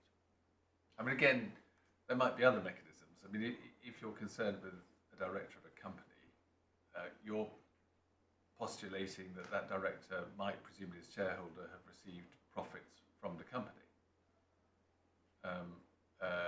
If the company itself is liable, then there may be corporate remedies in the liquidation of that company against the director. there may be, and it may not be a director. It may be someone else who set up the entity, who's using a shadow arrangement. There are all sorts of routes, of factual scenarios, but this is the only route in the Financial Services and Markets Act that allows the court to effectively undo unlawful activity. And I keep coming back to this point. You are looking at this through the prism, when you're looking at Section 382, of an established contravention, and one that is, we would say, one of liability under Section 21(1), subject to defences that don't arise in the context of the established contravention. Yeah. And so what you're being invited to do is say, aha, but it doesn't matter. Even though there's been a contravention, because that person didn't know one way or another whether or not law might have been disapplied in other circumstances, they shouldn't be knowingly concerned. The primary contravenor is liable. Under Section 382, yes. Yes. And so the first port of call is the primary contravenor. And albeit that it's easy to point to the possibility that the primary contravenor may not have the money, not be worth powder and shot, I mean, that's not always the case. I mean, there are many situations where there are primary contravenors who continue in business, but are susceptible to compensation or restitutionary order under 382.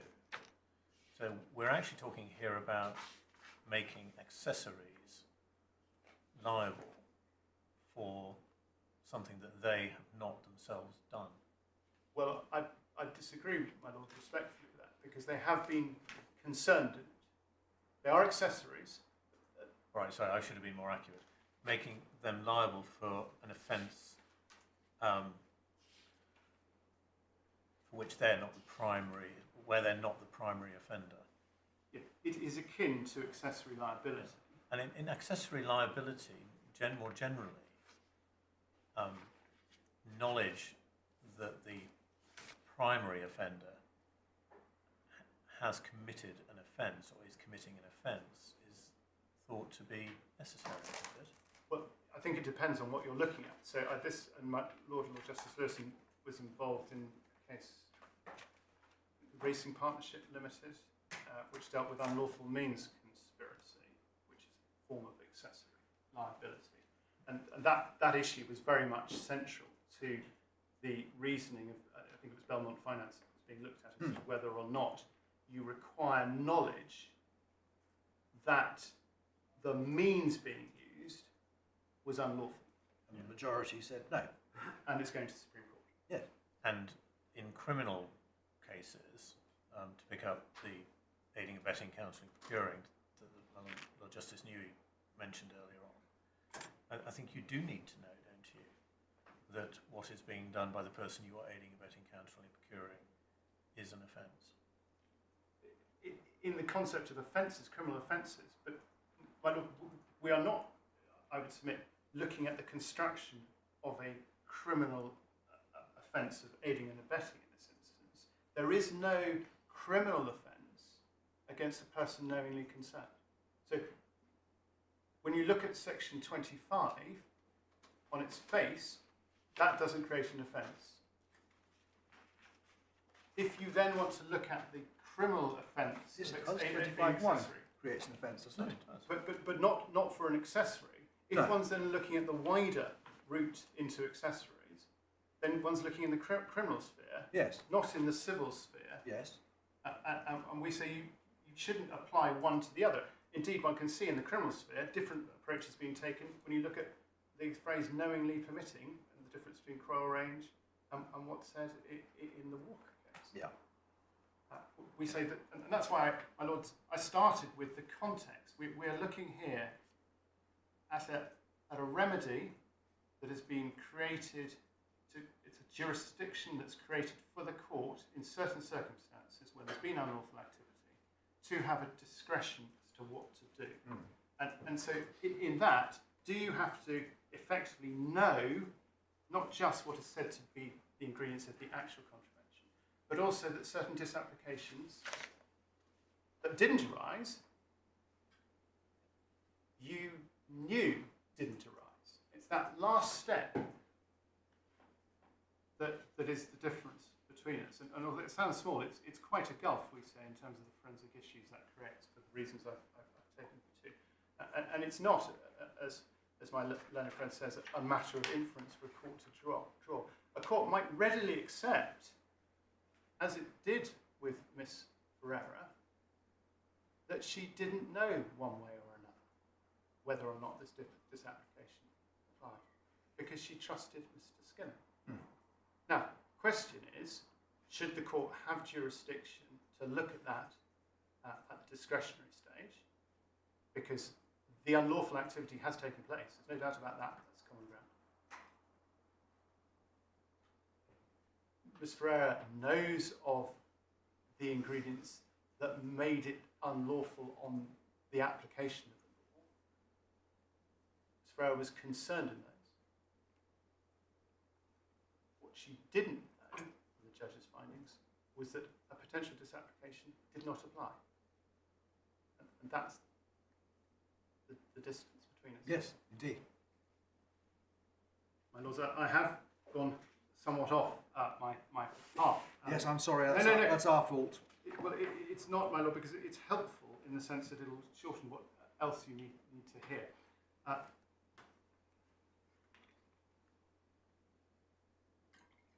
we'll try and stop heckling.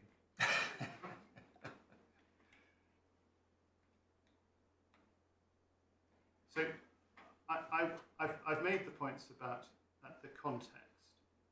The first of the regulatory structure points that I wanted to make, drawn out in our skeleton, is the breadth of section 382 FSMA. Then the structure with the jurisdictional discretion points, which I think I've already covered, and you have that point. The next is the impracticality, and I've illustrated that, and you can see the others. I don't tend to extend on that further. And then there's the fact that the criminal allegation or offence that it cross-refers to section 21(1), and it would need to be raised by way of defence. So if I could briefly just touch on the scope of section 382. Unlike section 6 of the Financial Services Act 1986, which only referred to section 3, section 382, subsection 2, encompasses a wide number of potential contraventions under both the Act and other legislation. And you can see that when you look at subsection 9 of section 382. This is divider 2 of the bundle, authorities bundle, page 35.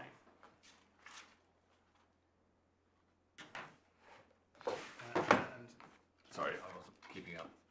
Page 35 of the authorities bundle, Yes. divided to, and subsection 9 is over the page where the definition of relevant requirement is set out, subsection 9. And you'll see 9A refers to an application by the appropriate regulator, so in this case the Financial Conduct Authority, and then it could be one of the matter set out in Romans 1 to 4. In these proceedings, the Roman 1 and Roman 4 were relied on. Roman 4 was section 89 of the Financial Services Act 2012, but that was not against Ms. Ferreira. As regards Ms. Ferreira, it's section A1, which was a requirement imposed by or under this Act. And so that is what we say you should be focusing on, is the contravention of the requirement, and that is what brings you back to section 21.1, which we say is the relevant requirement. Just briefly stick you off your course again. As you say, under the Financial Services Act, section 6 was tied to section 3, but obviously section 61 dealt with different provisions. I think 47, 48, 49 And that had the same knowingly concerned and 57. formulation. It did. There's slightly different wordings to it, but to do with the remedy, but effectively the known concern language is the same. And one can see that's in the first part, and yours probably Yes. taken. So the factual matters of a particular contravention the court is looking at that's been established when looking at knowingly concerned under section 382 will depend on the particular requirement that's been contravened. Is there any help to be gained from sub-paragraphs Roman 2, 4 and B, which talk about offences, whereas A, Roman 1 does not? I don't draw that distinction, my lord.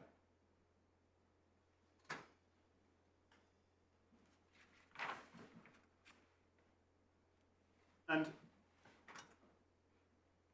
therefore, the court will be assessing, when it looks at the breadth of this jurisdiction, the particular facts or ingredients of the requirement that's been contravened, and therefore the assessment will necessarily be tailored to the particular requirement.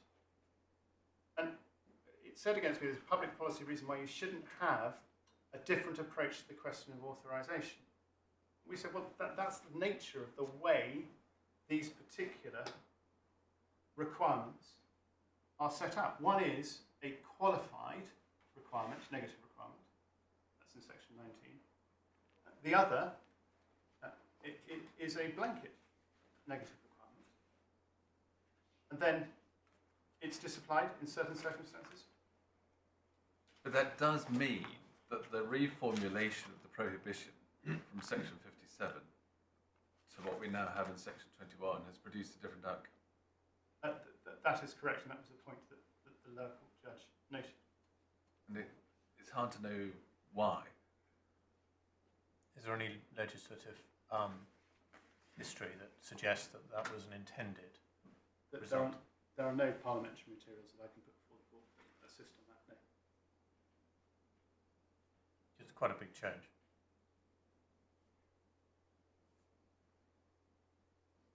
Well, the significance of the change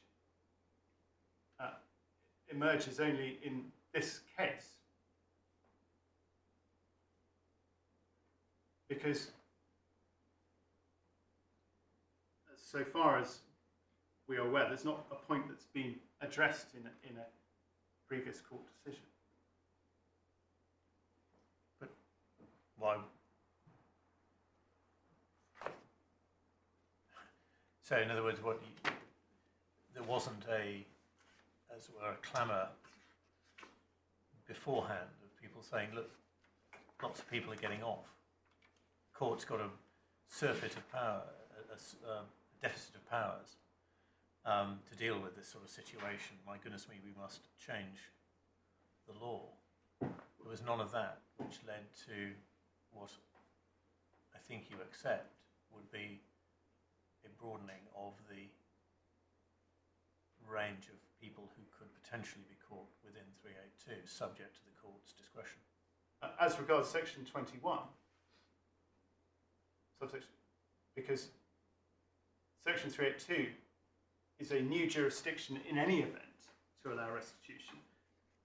What your lordship is asking me about is the change in section 21. Yeah. And so it's the interface of those two. And no, there was no, as far as I'm aware, cry of complaint.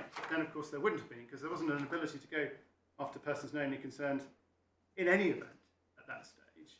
And this whole issue arises because of the point that's made in Sibbons Scandex about requiring negative knowledge of matters of a disapplication. For the primary contravener, they were always going to be caught. They're always going to be providing rescission if that could be ordered.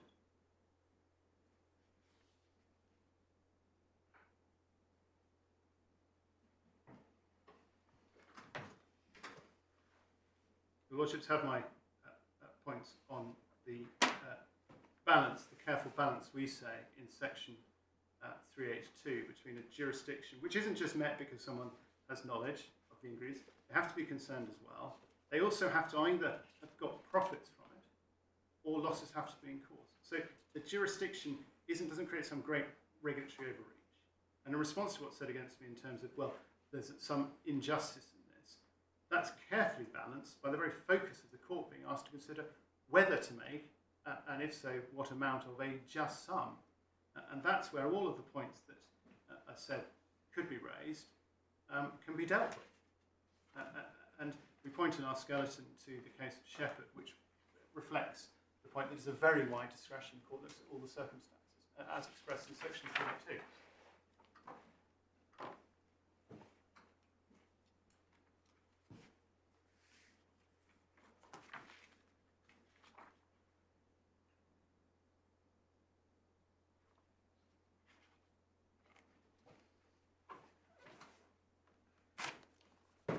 The other policy point described by the judge in her judgment, which you will have read, is what is perhaps described as the incongruity between the primary contravener being subject to the court's jurisdiction because the contraventions happen, and the position of someone said to be knowingly concerned. And that raises the same question of degree of knowledge. Should one have a strict tightness in terms of accessory liability, as happens in some civil areas? We've considered those. And in some criminal areas. Or is there something about the way this Act and what it's dealing with in terms of unlawful regulated activity, and not seeking at this stage to pose a criminal offence in it, but looking at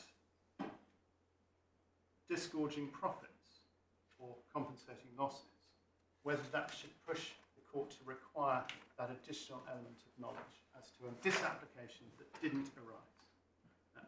We say the learned judge was right to see that as a distinction. It's not a distinction without a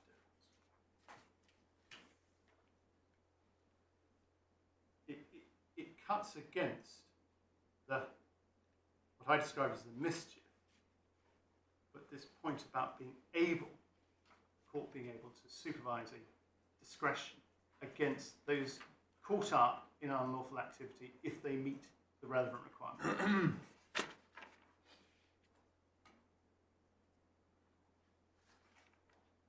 Turning to subsection 1, section 21 and Sibbons Scandex, your lordships have passed submissions on that, and your lordships also have the point about the cross-references both within subsection 21 and throughout the Act, bar one exception, and in the Article 5 of the Financial Promotion Restriction, which my Lord Justice Snowden asked me about a short while ago.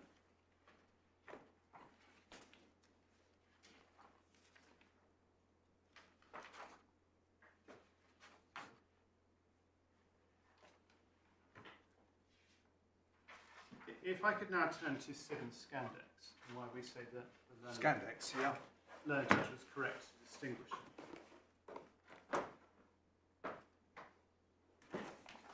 We say there are three reasons. First, whilst we accept that it's clear that what Lord Justice Millett set out as what he saw were the ingredients of being knowingly concerned in the contravention of section 3, it doesn't actually appear that was an issue before the Court of Appeal. There was no reference to any argument on the point before the Court of Appeal. Well, do you dispute the proposition that it's not sufficient for a person to be subjected to liability that he was knowingly concerned in the carrying on of the business? He must have been knowingly concerned in the contravention. Just as that you accept. Lord Justice Millett then goes on to ask himself, well, what are the ingredients of this particular contravention? And I think you'd accept that that's what the court has to do. Where you differ from Scandex is to say that this contravention, the Section 21 contravention, is purely contained in Section 21.1, and the circumstances in which Section 21.1 might or might not be disapplied have got nothing to do with whether there's a contravention in the first place, or whether they might provide some kind of a defence. My Lord, yes, we accept that. As you will have seen in the footnote in our skeleton, we say that perhaps if looked at in a different set of circumstances relating to Section 19, the reference to authorised person might be better seen as a disapplication. But subject to that caveat, which doesn't arise for decision in this appeal, I agree with you. Yeah. I mean, as a matter of legislative technique, there is a difference between, which you can see in the Act, between specifying there shall be a defence and disapplying the prohibition.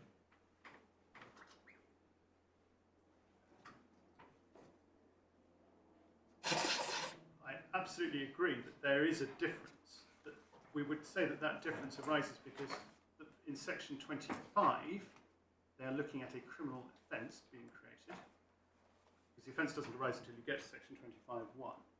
And it's therefore in that language, within Section 25, there's specifics to a defence set out. You don't see elsewhere, you don't see in Section 19 a reference to a defence. You don't see it in a reference to the requirements where they emerge, as far as I'm aware.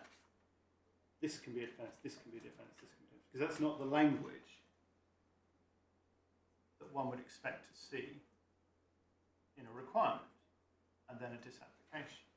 But that doesn't answer the question as to whether it is a defence or not.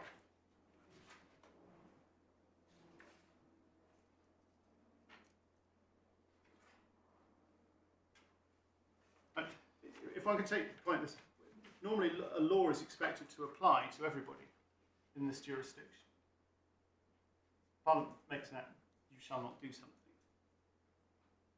You're not expected to specify, well, it applies to A, B, C, and D, and E. It may then be disapplied, as we've seen here, in respect of particular categories of people. I mean, the difference between you is if the appellant says if you disapply it, then there's no requirement in the first place. Precisely, it doesn't arise. And so when we come to 382, we say that's important, because you're looking at an established contravention.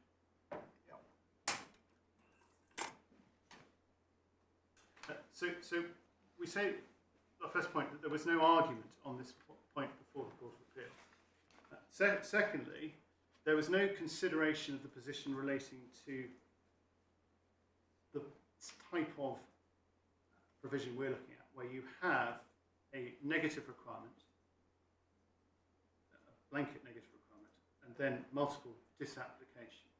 Yeah, I think that's what I've just been putting to you. Well, my Lord, I'm sorry for delaying the court on that point.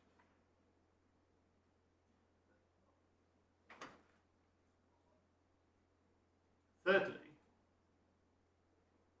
and understandably, given the context in which the point arose, there was no consideration of the implications of the effectiveness of the jurisdiction under Section 382.2, or its earlier version, in the context of something such as Section 21.1 with multiple disapplications.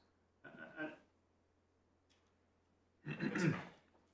it's not an exercise that I take on willingly or readily, but if one was to ask what Lord Justice Millett might have said had he looked at section 21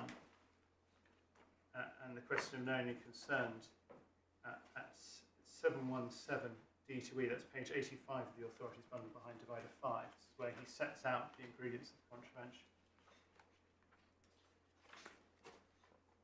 85, did you say? Page 85 of the authorities bundle number, it's page 717 Yes. of the report. D to E, he sets out, as your lordships have seen, what he says are the requirements. And here, because the disapplication is, or qualification is a reference to authorisation. What if the qualification for someone only concerned had been Article 48 of the Financial Promotion Order?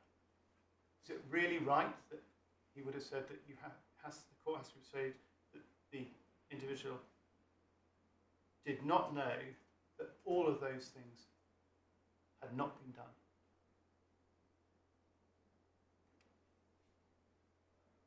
That we say is the corollary of applying SIB and Scandex directly. And we say that the learned judge was right to distinguish it. And here there's no, yes, there's an overlap with the word authorised. If OPR had been an authorised person, then that would have been a defence under subsection 21(2). You wouldn't be looking at knowingly concerned. But what we are looking at here is someone saying, well, the facts are found that they didn't know the provisions of how they fully worked of section 21(2), yet they are excused from the court's jurisdiction.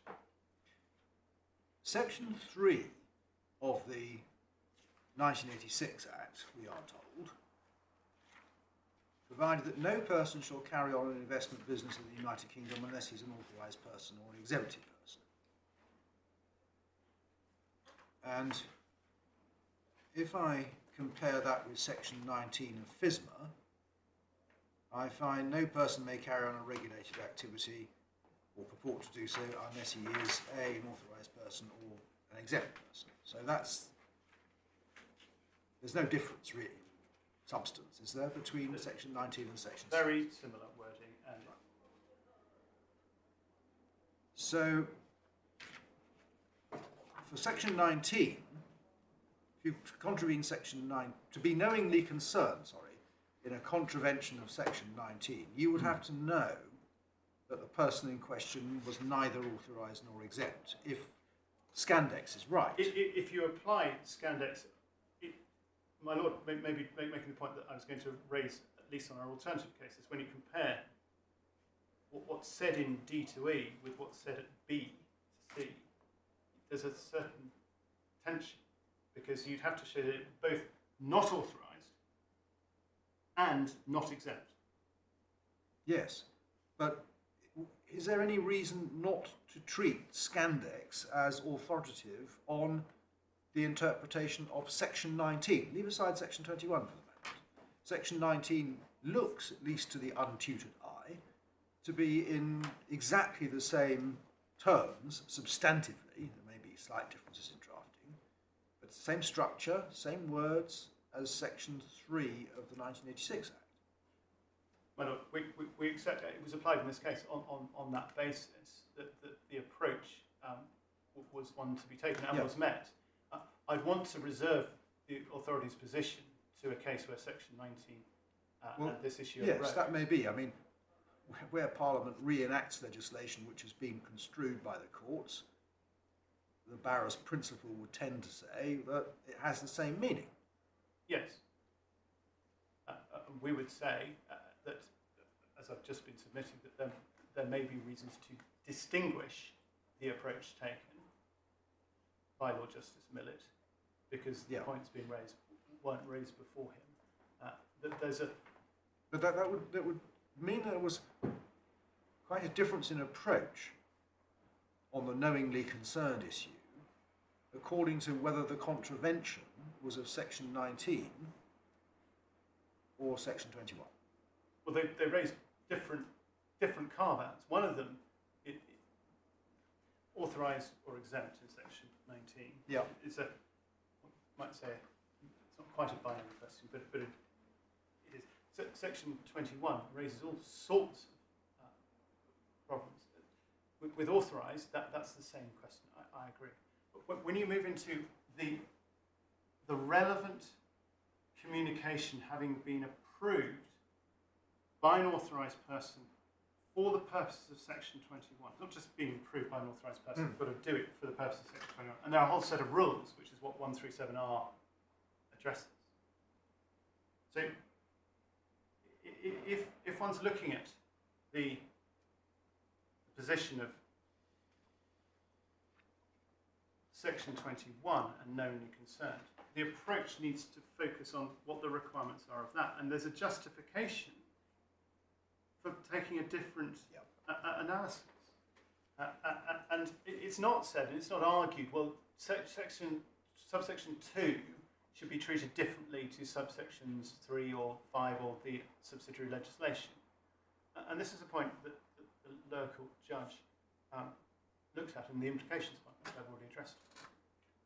Just before you leave Scandex, if you're going to, in terms of Lord Justice Millett not mentioning at D to E being exempt, presumably the explanation for that is the second sentence under the heading the United Kingdom legislation, where he says the second defendant does not contend that Scandex was an exempted person or that she ever thought that it was. And this sort of ties in with your practicality question, does it? I mean, if the defendant doesn't say that they ever thought that there was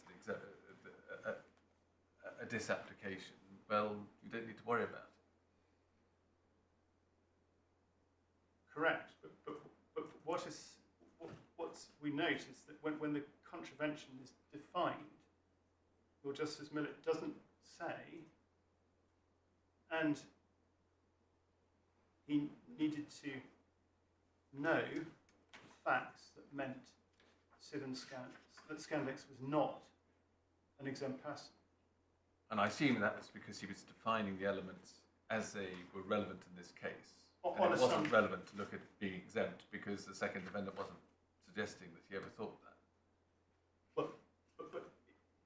But what's said against me is that this is how you define the contravention.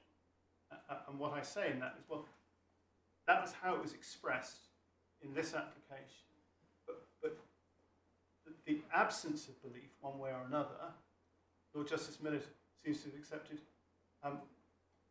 wouldn't give a defence to the allegation of knowingly concerned. I'm not sure if I've made that clear, my lord, but no, I follow your point.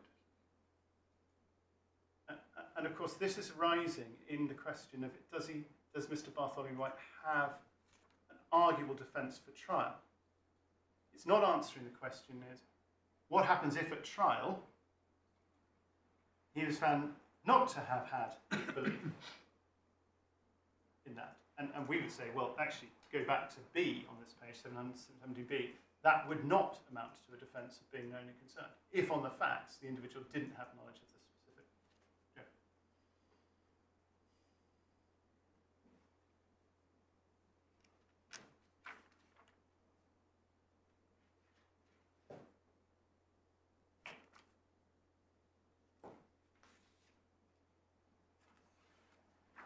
I mean, one of the points that's made against you, which follows on from the discussion that's just taken place, is that the same conduct may very well fall within both section 19 and 21. Those, in fact, we had a little exchange earlier in this hearing where that was your point. I mean, that does create quite a tension for the purposes of litigation, doesn't it? I mean, what's the policy reason for that? If one's looking at the example I posited, which is an entity that was involved in the regulated activity of making arrangements, which I think is Article 25 of the regulated activities order, that entity would know one way or another whether or not it's authorised. And so too, you might expect, as per the quarrel range, it's directed to know whether it's authorised or not. So you can see why one might have an approach there on knowingly concerned of a director in that instance, that their knowledge of authorisation was relevant. When you get to section 21 and the entity is communicating an invitation or an inducement to engage in investment activity, it's stepped into the arena. It's not a question whether it's doing a regulated business. It's stepped into the arena of financial investments and controlled activities. And in those circumstances, if a contravention has been established, there are, we would submit, different policy reasons why that an individual said to be knowingly concerned should not, the authorities should not need to show that they knew that the law didn't apply, or at least the facts that would make the law not apply didn't apply. We say in effect that gets pretty close to saying ignorance of the law will almost get you home. And the reason we say it gets close. Why the law? It's ignorance of a fact. Or rather, not knowing a fact, but then knowledge is part of one of the conditions of liability. Well, and that brings us back, and so the question comes... Knowledge of something, at any rate. My Lord, I've already addressed you the different types of degrees of knowledge, and your Lordship has that point. The policy objections in my learned friend's skeleton argument are what we have just been addressing. The unjustness, we say, would be met at the discretionary stage, and it has to be weighed against the unjustness that would otherwise arise, where you might well have a person who knew of the facts giving rise to the unlawful activity, was involved in it, had profits, and the court would have no means of its own under this jurisdiction of accessing it, unless it could be shown that they positively knew facts that meant a disapplication would not apply.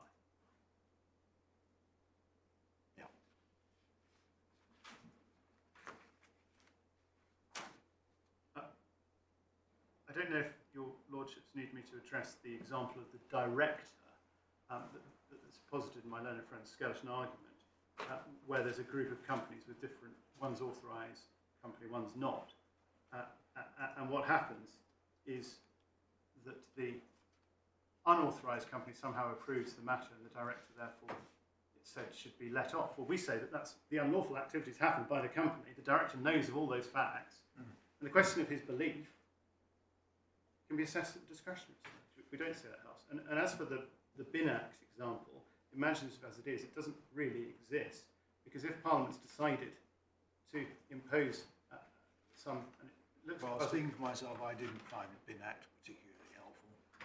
I won't waste the court's time on that. I was going to move on to our alternative case, which I hope I can take reasonably promptly, unless there's anything I can assist you with further on our primary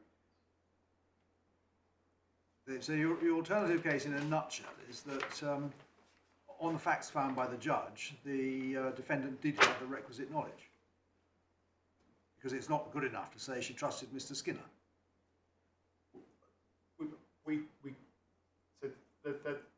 We say that our alternative case has two aspects. The first is, yes, on the factual findings, but we also say that what you need to establish, properly construed section 382, to knowingly concerned, is knowledge of the specific facts that give rise to disapplication. And so if you don't know one way or another, which is the point that we make, was the finding of the lower court judge, that is not good enough. And we say, as I've already pointed out, that actually is not too far off from what appears to be the position in Sib and Scandex when looking at the exemption point. We also say it makes some inroads into our policy objection, in that if the concern of the court on accessory liability is that this is casting the net too wide at the jurisdictional point, because you need to have at least some knowledge of what's going on in terms of the contravention, then then what knowledge is it? And we say that if you're going to be relying on a disapplication in the context of established contravention, then it's got to be a belief of the specific facts that would give rise to disapplication. I just want to try and get the structure of this right. It is still part of the alternative case that a contravention is contained and contained only in section 21.1. So it is no part of what the FCA has to establish that the defendant knew that there was no disapplication. No, and that's a fault on obviously our part, not making that clear in the skirting argument. So you say, so it does, on this alternative case then, does the FCA have to show, on a balance of probabilities, in a civil case, that the defendant knew that the particular disapplication did not arise? So it's put to me is that the FCA has to show it. Indeed, that's how I put it in the skeleton argument. Question of the burden of proof might be different in reality because if it raises a defence. Well, that's why I asked it, because when you say you need to know knowledge of the specific facts that give rise to the disapplication, that's cast in terms of what the defendant has to show, I think. And that's why you say it's not good enough that Ms. Ferreira relied on Mr. Skinner.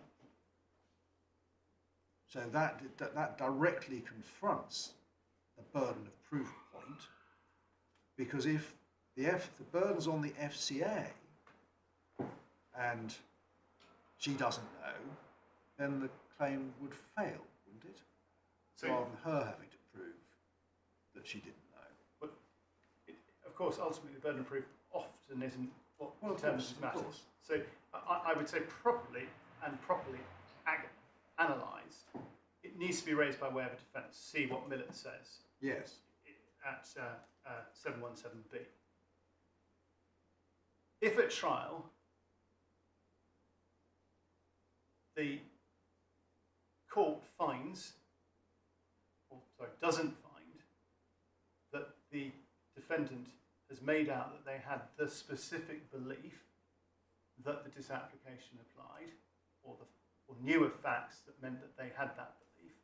I'll come to the reasonableness point in a moment, but just dealing with the high-level point about knowledge and where it lies, then that would not be a defence to the allegation of knowingly concerned. It could be the question phrased, your lordships could find, well, no, this is for the authority to prove all the elements, even though it's a civil matter and even though they say it's a defence. And then what would need to be established would be that the person said to be knowingly concerned did not know of the specific facts that, sorry, did not believe the specific facts that, if they had existed, would have given rise to disapplication. Sorry, I lost you in the middle of that sentence. Sorry. So to have a defence, you have to believe the specific facts. Correct, my lord. So, relating to this case, if you believe that A has attended to all necessary formalities, but you don't have any view specifically as to approval, possibly because you don't understand the law, you're liable. It's not a defence to know something, yes. Yes. And we say that fits with it being conceptually a defence.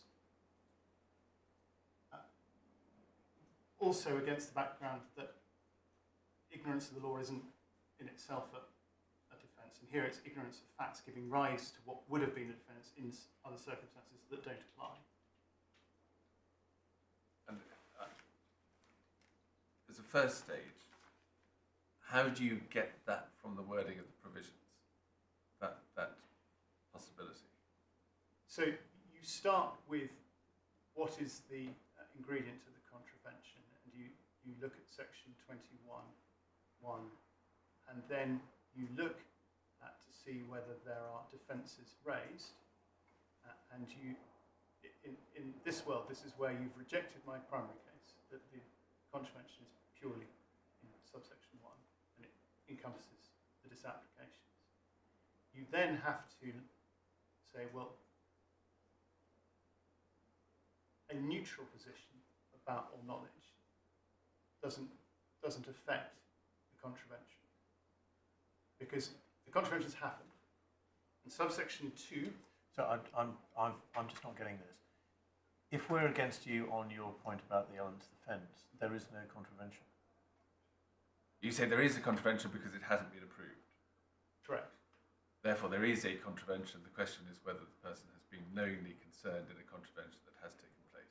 And your lordship say, well, to do that, you need to not only realise the facts of communication, etc., but also know that a disapplication, or know the facts that mean that there was no disapplication. I'm the HR director, and the finance director says we need to raise some capital. We're going to send out a communication to investors.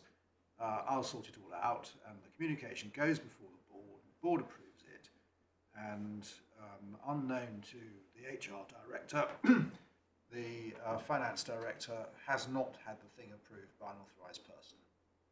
The HR director's liable as being knowingly concerned. If they know, They knew the company wanted to raise some money. and they knew what was being communicated was an invitation to engage with He investors. knew that, and he was told by the finance director that he, the finance director, would sort out all the legalities. We say absolutely subject to the jurisdiction of the court, and then the discretionary element comes in. That is our alternative case. And on our alternative case, they'd have to show that they specifically believed that there was whatever the facts are that give rise to the exemption, or the court has to Right. find that. But the HR director would say, well, I don't know anything about financial services. I have no idea that there was such a thing as an authorised person. The finance director was supposed to look after all that. And Too bad, you'd say. we say, well, not too bad. We say that is not an answer to the jurisdiction of the court, because that wouldn't be an answer for the primary contravention. Where it is an issue and a matter properly to be considered, as was considered here when culpability was looked at, that is at the discretionary stage. Right.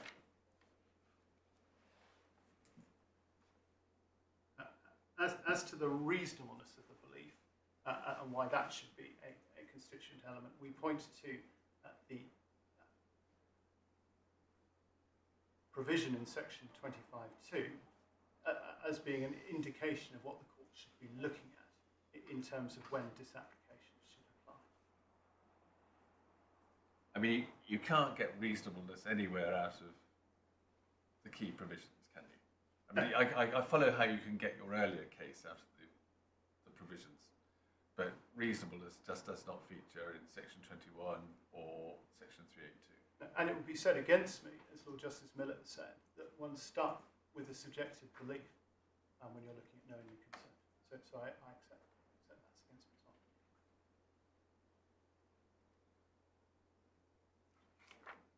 Your Lordship, so just bear with me. Sorry, you're going to come to the application to the facts here. I am. Yes.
turning to the facts,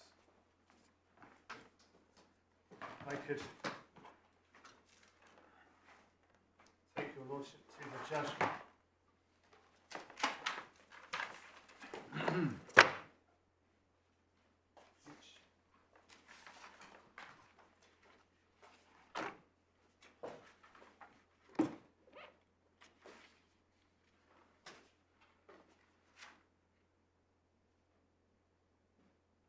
Sorry, I have a bad reference for you. I do apologise for this additional time.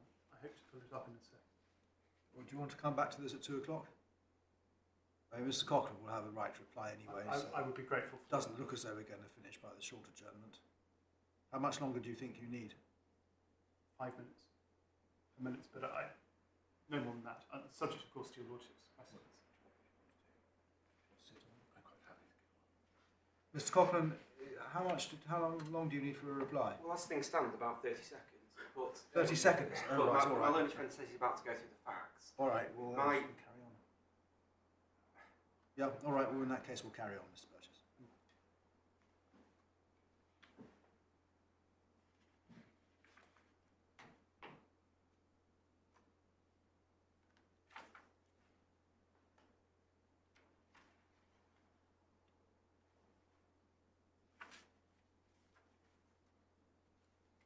Ms. Ferreira's knowledge, if it helps, starts at paragraph 138 of the judgment. That's where you're going. That is partially where I'm going, my lord, yes. Page 177. Yeah. Just before you go there, 110, the judge records that Mr. Skinner and Miss Ferreira say that they were not only concerned on the basis that they believe that the IMs have been approved by Leigh Carr. Was that Miss Ferreira's case? That was her case. So it wasn't merely that she said, I don't know anything, it was her case that she believed that the IMs had been approved. That's correct. That was her case. And what is then said at 138 is that she had, third line, no real understanding or involvement in the legal and financial side of the business, but relied entirely on what she was being told by Mr. Skinner. And then there's a description of what Mr. Skinner said and did. Then, last sentence, Ms. Ferreira also said that she did not fully understand the requirements of Section 21 FSMA, nor did she fully understand the board minute that lives like the board minute. But thus far, the judge is not saying that she didn't believe what apparently her case was, that that the memoranda had been approved. Attention, please. Attention, please. This is the Incident Control Officer. An evacuation is in progress in the Queen's Building. Do not enter this area until further notice. Your area is not affected. Please continue normal business. But you can have a belief that some... Attention, please. Attention, please. This is the Incident Control Officer. An evacuation is in progress in the Queen's Building. Do not enter this area until further notice. Your area is not affected. Please continue normal business. Try again. You could have a belief that X is an authorised person because your co-director told you that he was. Presumably. Yes. You could have that belief. You could also have a belief that that authorised person had approved for the purposes of Section 21 document. Or you could not know one way or another. But the judge doesn't actually, I mean, for the purposes of your alternative case, you have to say that you can read into the judgment that the judge found that Miss Ferreira did not know one way or the other. And she doesn't find that, does she? She does not make an express finding of that. What we do is infer it from what I've taken you to and what else is in the skeleton argument. One goes forward, please, to paragraph 143, last sentence. Penultimate sentence. It does not show that Miss Ferreira did in fact suspect that anything was amiss. This is in the context of the constructive knowledge point. Quite the opposite. Her unwavering trust in Mr. Skinner's capabilities explains why she most likely did not suspect that there was any non-compliance with the legal requirements. So just to follow that one up, Miss Ferreira, let us suppose, asks Mr. Skinner, have all the relevant requirements been complied with? Doesn't know what they are, she just puts that question. He says, yes, they have. You say that's not good enough because she didn't have a specific belief that Leigh Carr were authorised persons. We say that's not good enough. Not good enough. The jurisdiction the court will be engaged. Yes.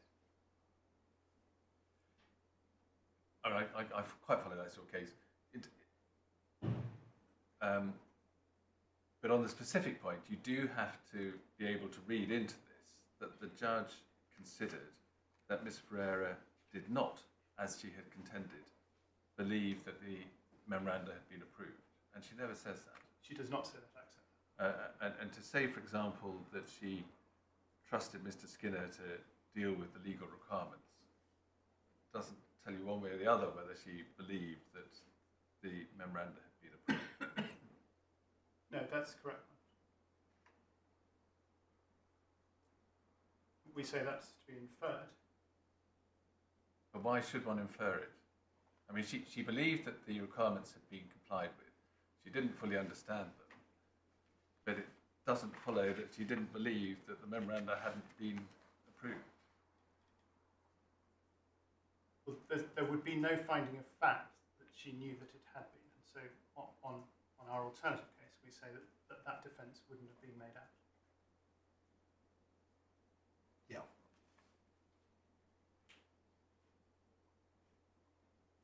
My lords, unless I can assist you further, those are our submissions. Richard. Thank you very much, Mr. Burgess. Do you wish to reply, Mr. Coughlin? Yes, just very briefly, my lords. One question my Lord Justice Lewison asked was, what would the indictment say? I say it would look a little bit like the claim form. This is a forensic point. Page 26 of the bundle.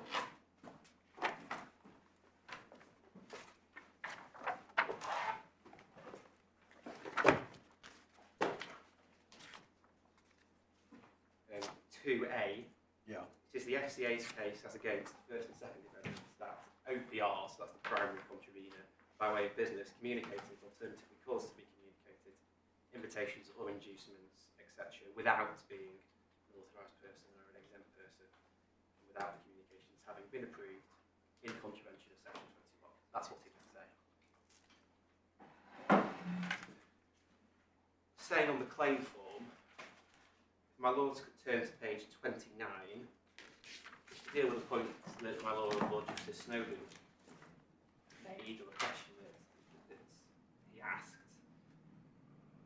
This is the claims against not Mr. Skinner and not Ms. Ferreira. First, as against the third and fourth defendants of the 3A, you'll see at 1 and 2 contraventions of section 19, and then contravention of section 21, and then at B, the fifth defendant has been knowingly concerned in all the contraventions. Sorry, sorry, I've lost you. Sorry, page 29. 29, sorry. So this is the end of the claim form. It's a supplementary sheet to the claim form, continuing on Ms. through. Ferreira is the second defendant. Ms. Ferreira is the second defendant. Yeah. The third and fourth defendants are other corporate entities not owned or controlled by either Mr. Skinner or Ms. Ferreira. The fifth and sixth defendants were individuals connected with those companies. So the way the FCA's claim, as against the primary contraveners, that's D3 and D4, is set out in 3A. And there are allegations of contraventions of both section 19 and section 21. And then at B, the D5 was knowingly concerned in all those contraventions. So on the FCA's case and the judge's findings, D5 would have been able to run a defence that they did not know the person was authorised for the purposes of section 19, but not for the purposes of section 21. So my Lord Justice Snowden's question was, well, what's the policy reason for that? And surely that's not what Parliament intended. I'm just pointing out that it actually arose in this case and would seem to be a rather odd way for FSMA to work.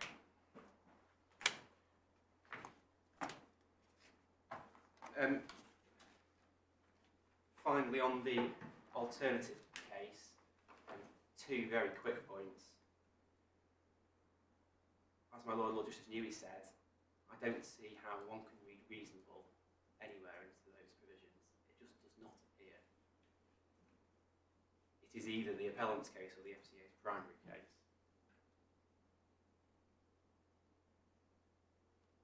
And the effect of the FCA's submissions on the facts, given that the judge did not reach any views on whether or not Ms. Ferreira reasonably believed that Leigh Carr was authorised, would presumably be a retrial.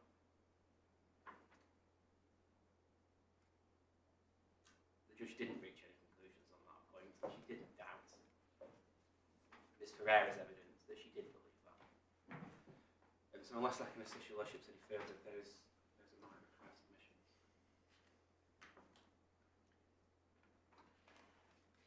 Thank you very much. Right, well, we will reserve our judgment. You will get a draft in the usual way, which will be your opportunity to correct our English, but not our reasoning. And we would hope that in the light of the draft judgment, you will be able to agree a form of order. If you can't agree a form of order, please make short written submissions, and we will make the form of order that we think appropriate. Thank you both very much.